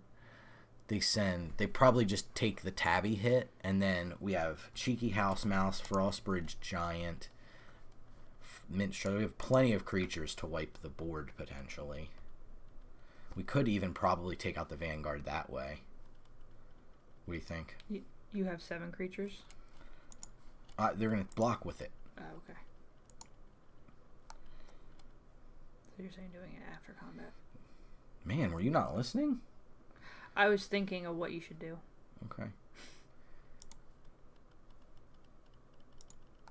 Arena?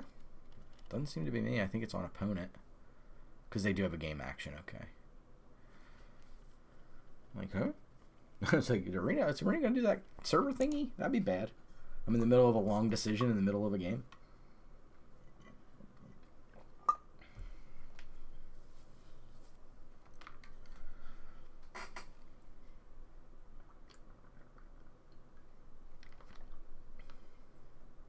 I wonder why they're taking so long. Are they just mad that I took a while to tank through that attack step? Oh, it's an instant. That's fancy.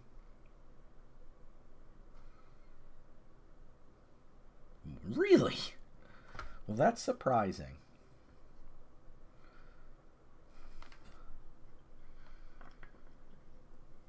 Do I want to destroy this? I think the answer is probably yeah, then that. Based on the way they block. So here's my line of thinking. Based on, I have to kind of talk a little quicker because I'm roping.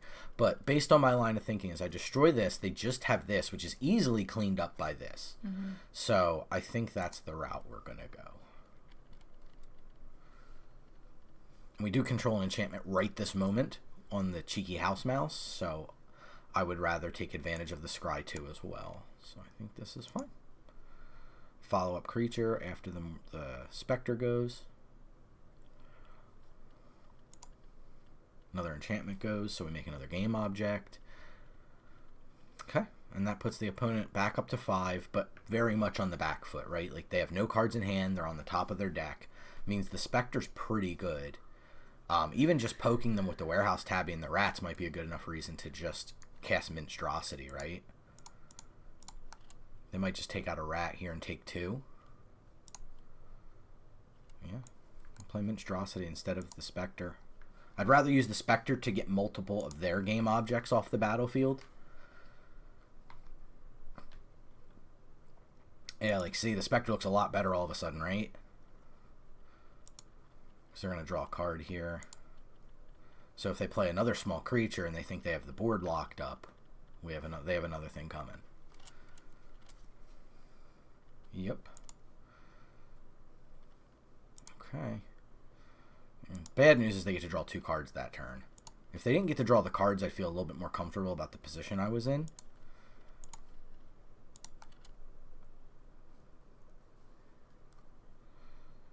So let me just make sure I have enough game objects. 1, 2, 3, 4. Yeah, I do. Do you attack first? I think the answer is most assuredly yes. Because I imagine the Tabby might even get through here. Oh, no.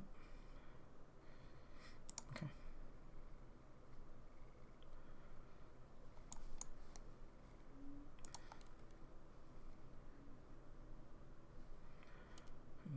One, 2, 3, 4, because I can't get that 4-cost thing back.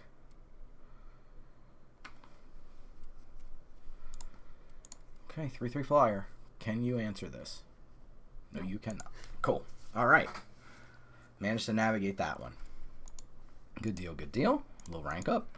So rank up charity stream. Good reason to donate? It's not. It's a terrible reason to donate. A good reason to donate is what Victims and Villains is doing.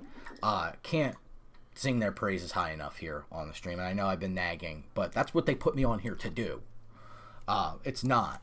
But I'm going to do it anyway. It's just like a fringe benefit of having me on. You should just, anything you can give. $1 helps. It goes a huge, huge distance with them. Everything they can get together goes back into helping folks with mental health in their community and beyond. It's just awesome. Sam kind enough to pop the donate action. Just it's !donate takes you right to the page. !tip takes you right there. If you want to know about mental health information, you just go !mh.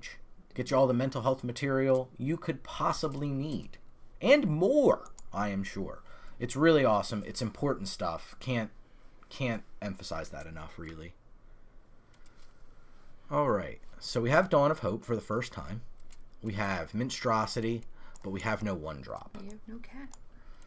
The Tabby has taken some time off. It did some work that last game, though. Yeah, it did. Both of them were worn out. They're like, we're exhausted. We're not playing today. And that's okay. All right, Minstrosity coming down. We'll see if they have a rat out. And they do. That is all right. Food token, not a bad thing. We can bargain with it. Crack, we'll see what their second color is, so we get a little bit more information. Oh, white. So it's the mirror. So there's going to be a grindy one. Oh, nope, never mind. There's red coming down. Opponent is greedy. They're just like 3-color rats. I don't know what the third color gets you. They might have the uncommon that makes the vigilant tokens, is what I would guess if I had to. Do I want to get this down? I don't think so yet, because I'm not really gaining any life. I just want a relevant blocker here. Next turn gives me Candy Grapple plus Guard, so I can deal with the vermin plus block a creature, presumably. I'm going to put a Wicked roll on, so they will just attack with the 2/2, and I will not block. Still looking to take out the vermin, if at all possible. Okay, Red Cap Thief. Okay, not a land, unfortunately, but good enough. We could double add to the board. But I think we just want to take out this vermin just because it can be so difficult to deal with for us in the late game. And then we can pump with the mouse. Do I want to do that? Maybe I just want to play it, huh? Just a blocker's good enough. Unfortunately, the Red Cap Thief is very good on this board, but I would trade the Wicked Rat for my mouse. In what world is a mouse bigger than a rat, by the way?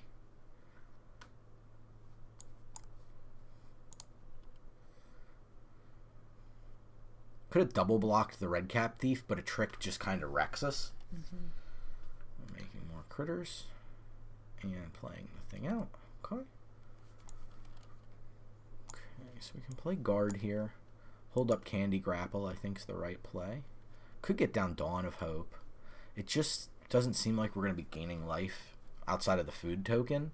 Draws us a card, but making the soldiers is pretty good. Like next turn we could just make a soldier at instant speed. Yeah, I guess that's good enough. The 2/1 with first strike's quite annoying. Probably have to double block the Red Cap Thief with 1 card in hand if that's all they give us to work with. This could be a blowout, but we're at 14. We can't really afford to go too ham. Okay. Okay, just play that's fine. With no follow-up here, I think we're in okay shape. Yeah, it's pretty good. Worked out all right for us. Menace is annoying for sure. But I think we just hold all of our actions completely able to be done at instant speed. So, happy about that. Yeesh. Okay. It's a good card. I like that card. It is quite good, is the thing.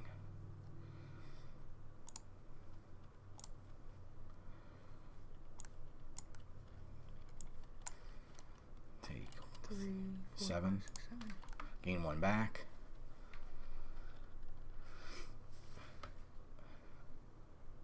Okay. I play the trainee. If that's all they have, that's not the word. Okay, that was a pretty good draw. We can bring this thing back with a young hero roll and still hold up Candy Grapple. I think that's okay.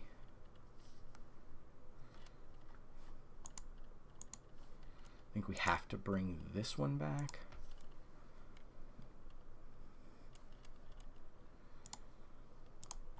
Let's see what they do here. The 2/1 first strikers are real. Oh, that's really good. Okay, that has to die. Does it? Nothing else is entered. We'll see what happens. Okay, so block a 2. So 2, 4, 6, 7, 8. Minus 2 is 6. Are we just dead here? 2, 4, 6, 7, 8. We go up to 9. I think that has to be the play then.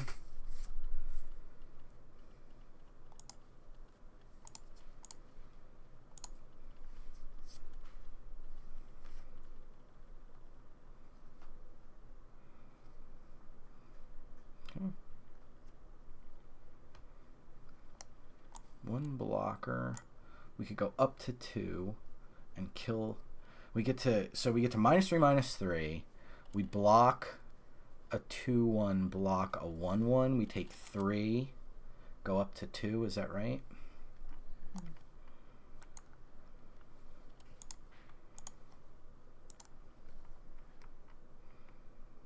So we block a 2, So you take block a 2, 4. block a 2, take 2. Don't gain anything. So yeah, we're dead no matter what we do. Okay. Nothing we can really do there. Got out-ratted. It stinks. The problem was the first strike. We just could not find one of our creatures with enough toughness to do anything. We don't have a ton of those creatures, I will say. So first strike does kind of run us over a little bit. But also, what did we miss? 2 land drops in there, I think, was a little problematic for smoothing out our hand. But we cut down to 16 lands, so that can happen. But again, it comes down to that whole tension I was talking about of it's lands make it difficult, right? Lands make it difficult. I would love to go first one time. Like, that would just be awesome. All right, they're like, we saw what happened when we took a game off. We're getting back in here. Okay, that dies for sure. We have to send that to the graveyard, no doubt. Double check to make sure I read it correctly. So we'll make a bunch of rats. Maybe we just treat it as a 3/2 we can't block for now and add to the board. I guess that's okay. Because if we draw our 4-drop removal spell and can exile it, that just gets 100% better for us. Because then it doesn't make the... Correct. It has to go 2. So if a card says dies specifically, it means to be put into the graveyard. So that was a rough flick of coin for us.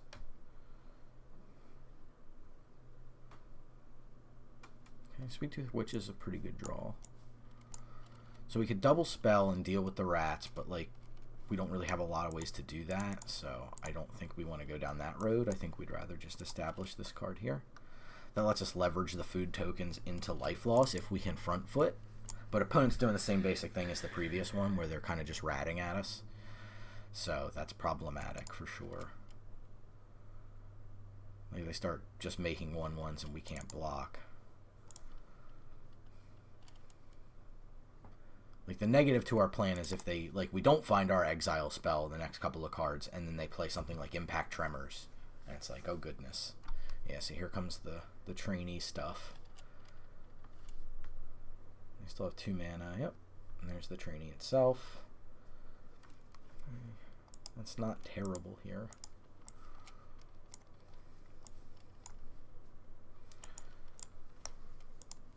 Okay, get the monstrosity back. We have the food activation at the ready. Do I attack? I think so.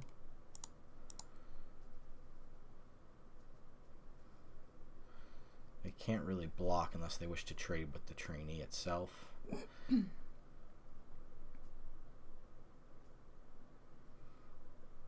going for it, huh? I think we take this trade because I think we're going to need the food for life as opposed to being front-footed. Front-footed?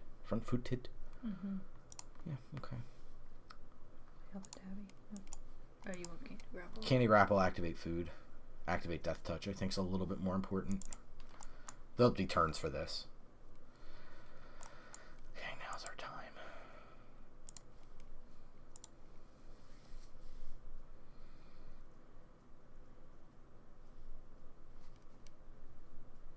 Oh, amount of damage dealt to it this turn. Okay, that makes sense. I think that's fine. We have a replacement. No enchantment really looking to go to the yard at the moment. Okay, that's pretty good. get a counter. So now they have to block with the vermin if they want to trade. They're going to take 4. It's pretty good. So we can go Tabby. We can go Dream Thief. Lord Skitter's Butcher's pretty good for us. I think we just play the land out. We don't have to this turn, actually, because it doesn't change anything. So I think holding this to represent a trick is a little bit more important. I don't know what we do against that Voracious Vermin, to be honest. Taking 5 this turn is not super palatable. But I don't want to just have them sacrifice a rat and put a counter on it and blow us out. So I think we don't block. And then we just gain some life back. Next turn we're set up to play Butcher plus gain life. Sure.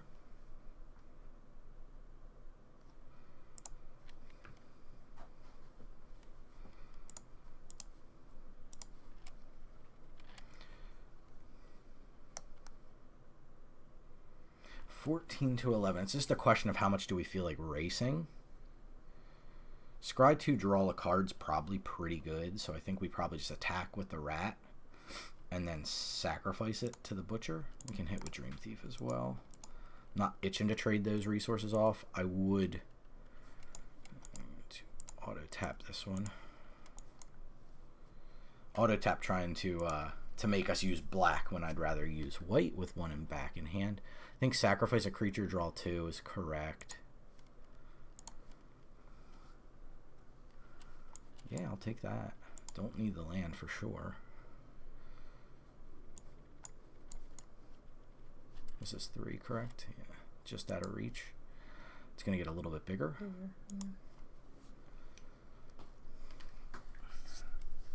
But the ability to make food skews the race in our favor a little bit here. So we can block Rat Token now with Lord Skitter's Butcher profitably, and then we have 1 big Voracious Vermin, which hopefully we can draw a removal spell for. We have removal aplenty. So you got to hope that we can figure out an answer. You got to hope. They have 5 cards in hand. They have a lot of cards in hand, there's no doubt. And if we've learned anything from opponents' luck, it's that they're going to overdraw spells. Like, they have 4, 5 spells they've drawn. 5 spells we've gone. 1. No, we actually have them on number of spells. So, can't say we're behind in the spell race. Okay, can't block, take 5. But that's the whole turn. So we know we have the Haster coming out, but we have 3 food. Can we afford to... Do we have to just play this? If we just play it, we have enough to activate 2 food, and we know they have the 4/4 haste coming down. So I think the answer is attack, attack. Lose some value on our mouse, because we have to play a little bit more defensively. This leaves us up the Warehouse Tabby activation for Death Touch. And food as well. So you have to assume that, you know, if they go to 5th land, they play this.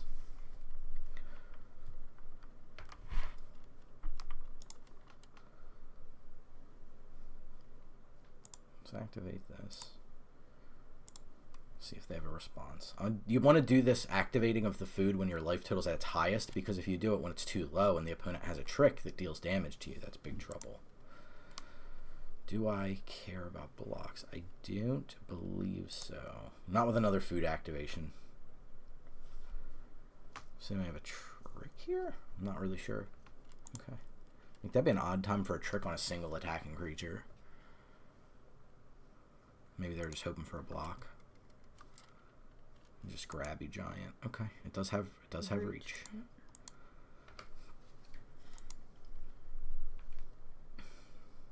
Nightmares taken by nightmares. Where do we want this thing? Flyer's my thought. Do we destroy that? So What about the Warehouse Tabby? Why the Warehouse Tabby? Because I don't know. Because then it goes up to 2+2, right? It goes up to a 2/2. Yeah. That's so. Then if you threaten the Death Touch on a 2/2, No. just let it go. No, the 1/1 with Death Touch is just as threatening as the 2/2 with Death Touch. Okay. Is 3/4 good on this board? No. Is 3/2 good on this board? arguably so, it can attack. Okay.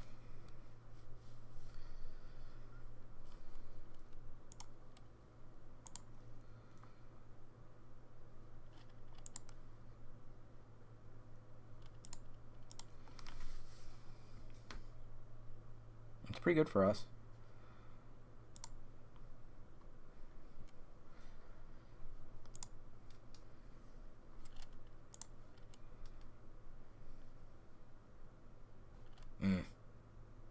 I had a roll on that, right? I should have done that before. Can I line up a double block that makes them care? No. So I just do it now while they're tapped out then? So they can't use a trick. But I do lose out on Scry too, which was pretty silly of me. Definitely a misplay. But that's okay, it happens. Ooh, the dragon. So 7. 2, 3, 4, 5.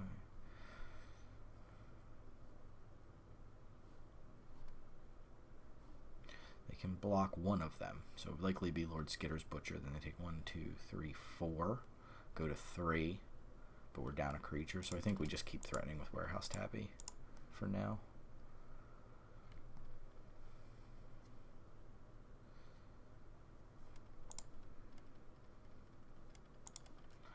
So this is just a 4/4 flying trample. I mean, and it makes treasure. So it's like not just. Okay, you got him. 2 good flick of coins for the opponent's pretty bad spot for us, honestly. Surprised they didn't go for the flyer. Because then they have just, that lets us continue to get an evasive creature in for a point of damage and a point of damage. Their clock is way better than ours at the moment. But with 3 mana available, they might not have a follow-up. So that means they probably can't attack if they don't have one. So if we see the opponent attack, that leads me to believe they have something they can play. If they don't attack, that leads me to believe that they likely either have a reactive or like conditional follow-up, like a combat trick, and not a creature. Or they could just be a little concerned because their life total is so low. Remember, they do have a 4/4 haster on tap. So we have to concern ourselves with that, no doubt. Maybe they have like a sacrifice to draw a card kind of effect. Callous Cell Sword. Yeah, that's actually kind of good for us because we get to draw a card here. That was a free card. I love free cards. And they play the 2/2 itself. Okay. 3/3.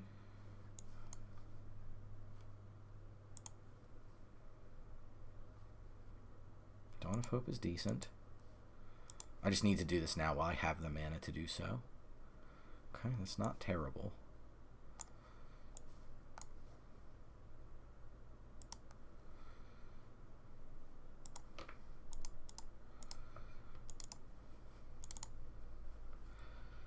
So they're going to make a 4/4 haste is my guess. Does that matter to me?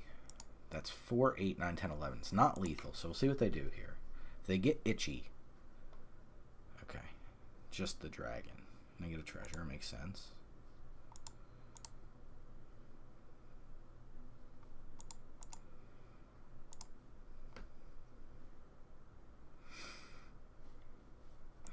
Okay. I mean, that's a very precarious situation. But I do think with the Dawn of Hope out, it's probably the right play.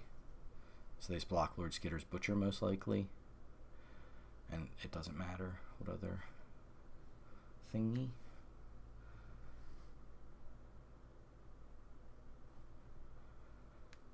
Don't pay the 2, right? Have I made a land drop? Yes, right? I'm not sure. Me either. I wish it told you somewhere.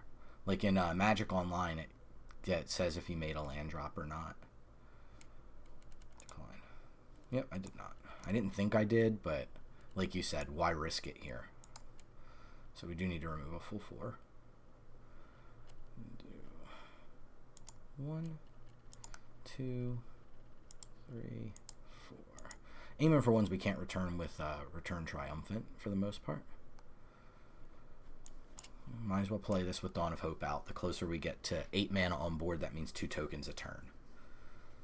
So opponent has plenty of cards to try to fight through the Spectre, but they need to have them, and they need to matter, right? Like, we have Dawn of Hope as well to make a token, so A lot of the opponent's deck's very bizarre. I was not expecting Johann here. Or Rowan. That's a mythic rare. Spells you cast this turn that are black. Interesting. Okay, I'll take this. That's a Surveil plus 2 tokens. Coin. It's fine. It's a spell. Okay. Spells X the amount of life you lost this turn. So they have 1 life to live, as it were. So they need an answer for Spectre.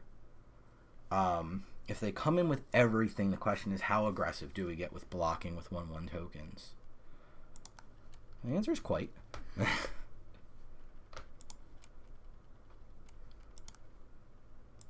think opponents just kind of hoping we misclick, because now they are certainly done. So we just need to block 1, really. We could double block Rowan if we needed to.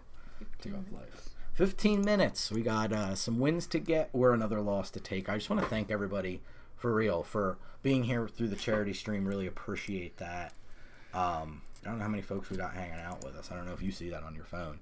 Really appreciate the dedication there, everybody. Again, can't express enough the thanks to Josh and the team. Thanks, Cam, for letting me know about that. Really appreciate that. Everybody doing a yeoman's effort over there to get important materials out to the people that need it. Awesome stuff. Huge, huge impact to everyone they've touched. It just means a lot to be a part of it. Really thankful for everybody. And stick around. You got more stream. Don't worry. They got you. 24 hours straight. That's how dedicated these people are. Far more dedicated than I am. That is for sure. It's on the draw, right? And we don't need black for a little while. But it's not an aggressive start either. So what's the deck really doing, right? Like, what's the hand really doing for us is the question. This looks a lot better. We probably just put back Dark Tutelage. Though after we blow our hand, it could be really good, because, like, we're going to go through our hand fast, right? But, like, what am I going to put back? Lord Skitter's Butcher? Could put back the Sage, but then I don't have it. I have Minstrosity as a 2, and then I could go Dark Tutelage or Butcher. Not a terrible idea. Actually, the Sage is kind of Could just go Dark Tutelage and hope to win from there. Doubling cards up. Let's try it. Just to upset Sam. Yeah, because you got to wait for him for 4. Wait, no, don't mulligan. Oh, did I hit mulligan? You tried to stop me. I did. Okay, well, we'll put some stuff back. That's okay. These are late game cards that don't matter too much. And this is a reactive 2, which is not where we want to be. But, Dark Tutelage. We'll see. Hopefully opponent's a little bit slower on us. And I think we're in okay shape against a relatively slow start, as long as it's not too explosive. Sorry, I was thinking you had to mulligan. I've done that more than twice, for sure. I've done it before, too. You've watched me do it. Yeah. I wish it prompted you just, do you want to keep the cards, yes or no? But, I mean, there's a million ways to misclick it, you know? Okay, so opponent's ramping, which is actually okay with us, I think. We'll wait to get some value out of Witch's Vanity, potentially, if they just go cheap creature like that. Yep. Oh, what a weird sequence that is. It's not terrible. Might have been smarter to take 2 and get the Dark Tutelage rolling just to try to find us a land quicker. Okay, I don't feel so bad. We're both kind of fighting the good fight here.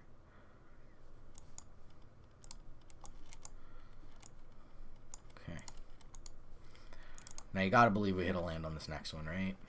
Opponent has as well. Okay, so we get to play Magic. Okay, they're 3/3 now. Candy Grapple target acquired. I don't love it with 2 mana up, but let's see if we hit a land. Minstrosity. Ooh, baby, we're losing this game, huh? Yeah, bargain, yeah. Don't want that. Which might need to get Dark Tutelage gone. No, I need to find land. If I'm like, there's no difference here between finding land and losing to Dark Tutelage. They have a trick for real. That's bad news for us. Yeah, should have bargained it, huh? Could have bargained that food and been alive. Now they get to go 5-drop. Yeah, we're losing this game. That's okay. Wow! That's okay. rough. Yeah, we were just designed to lose this one, huh?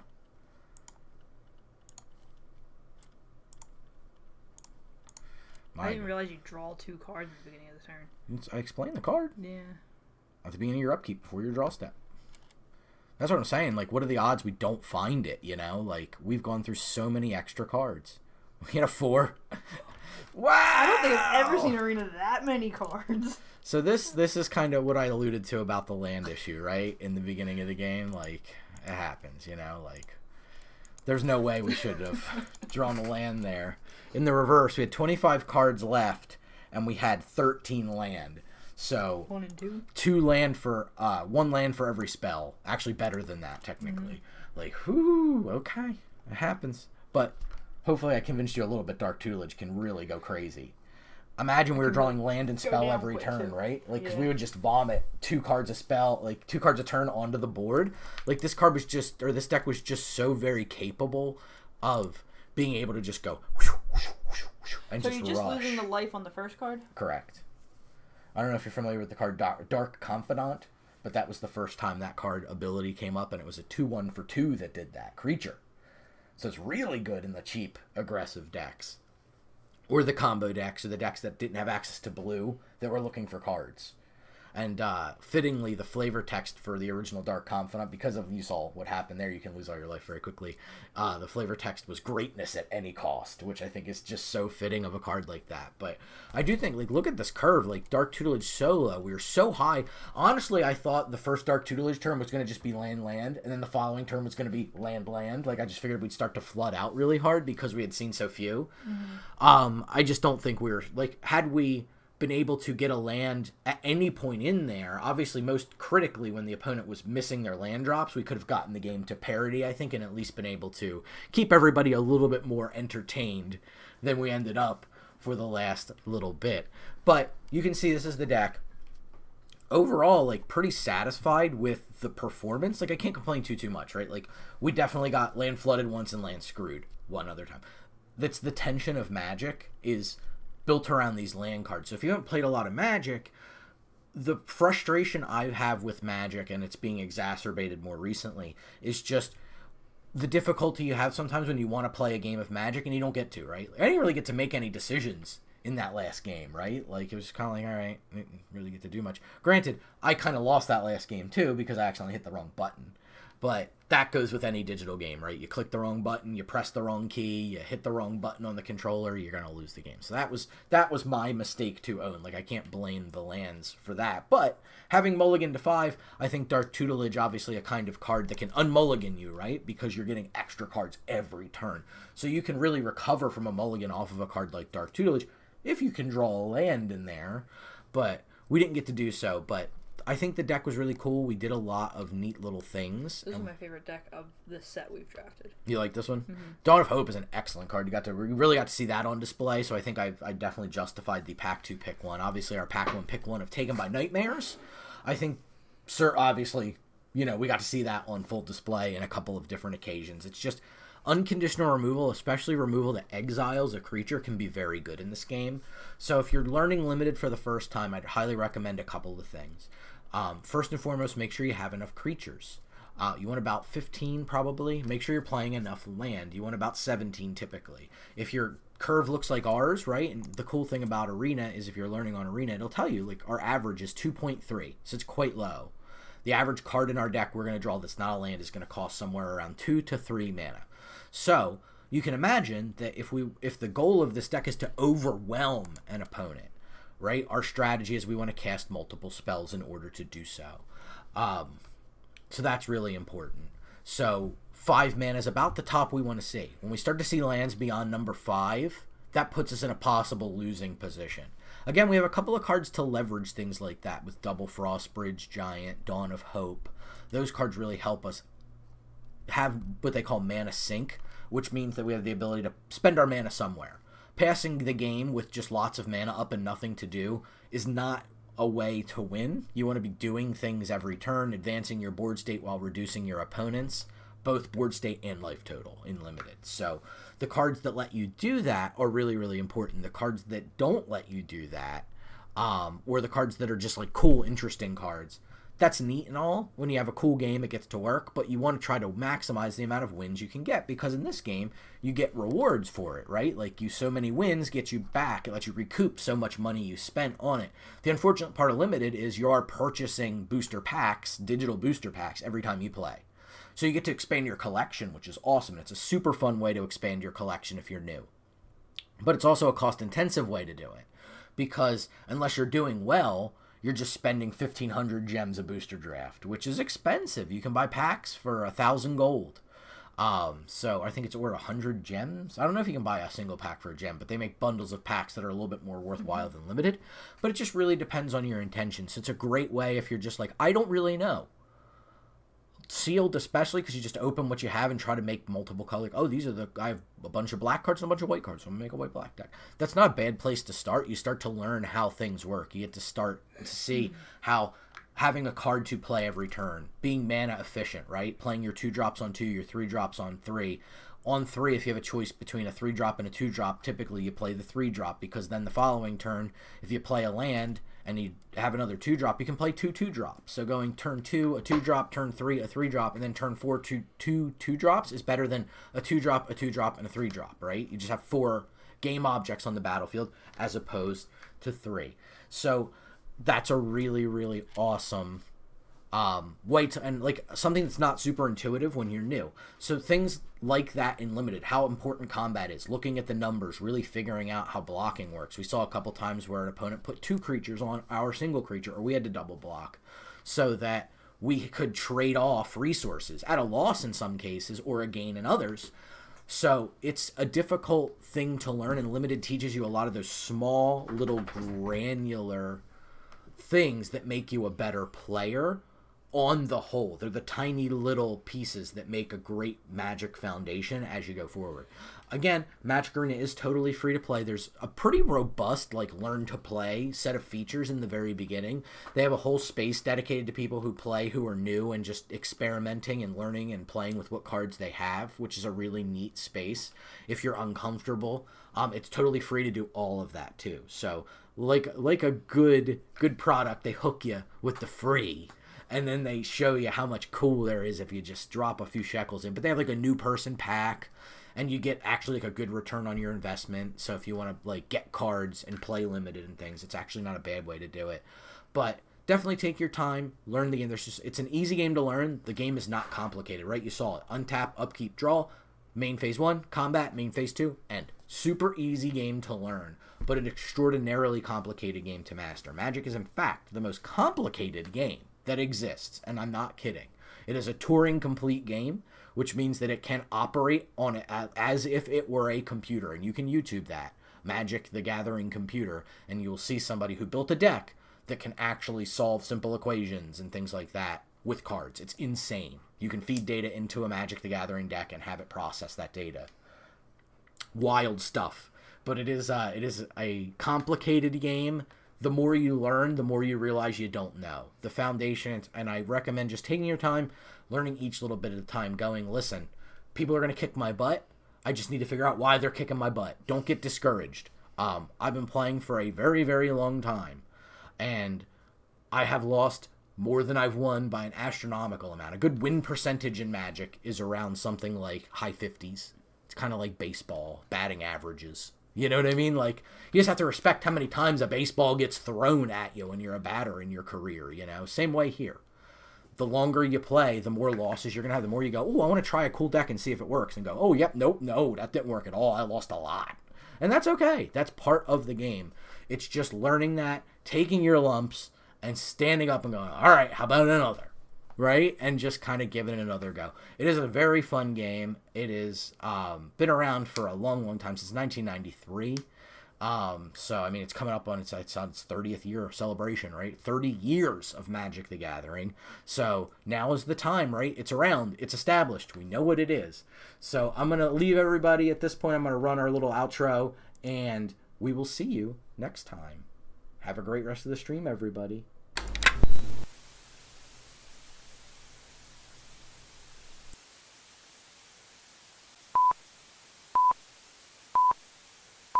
I wonder what they're like. From our viewpoint, Professor, they're either suprahuman or subhuman.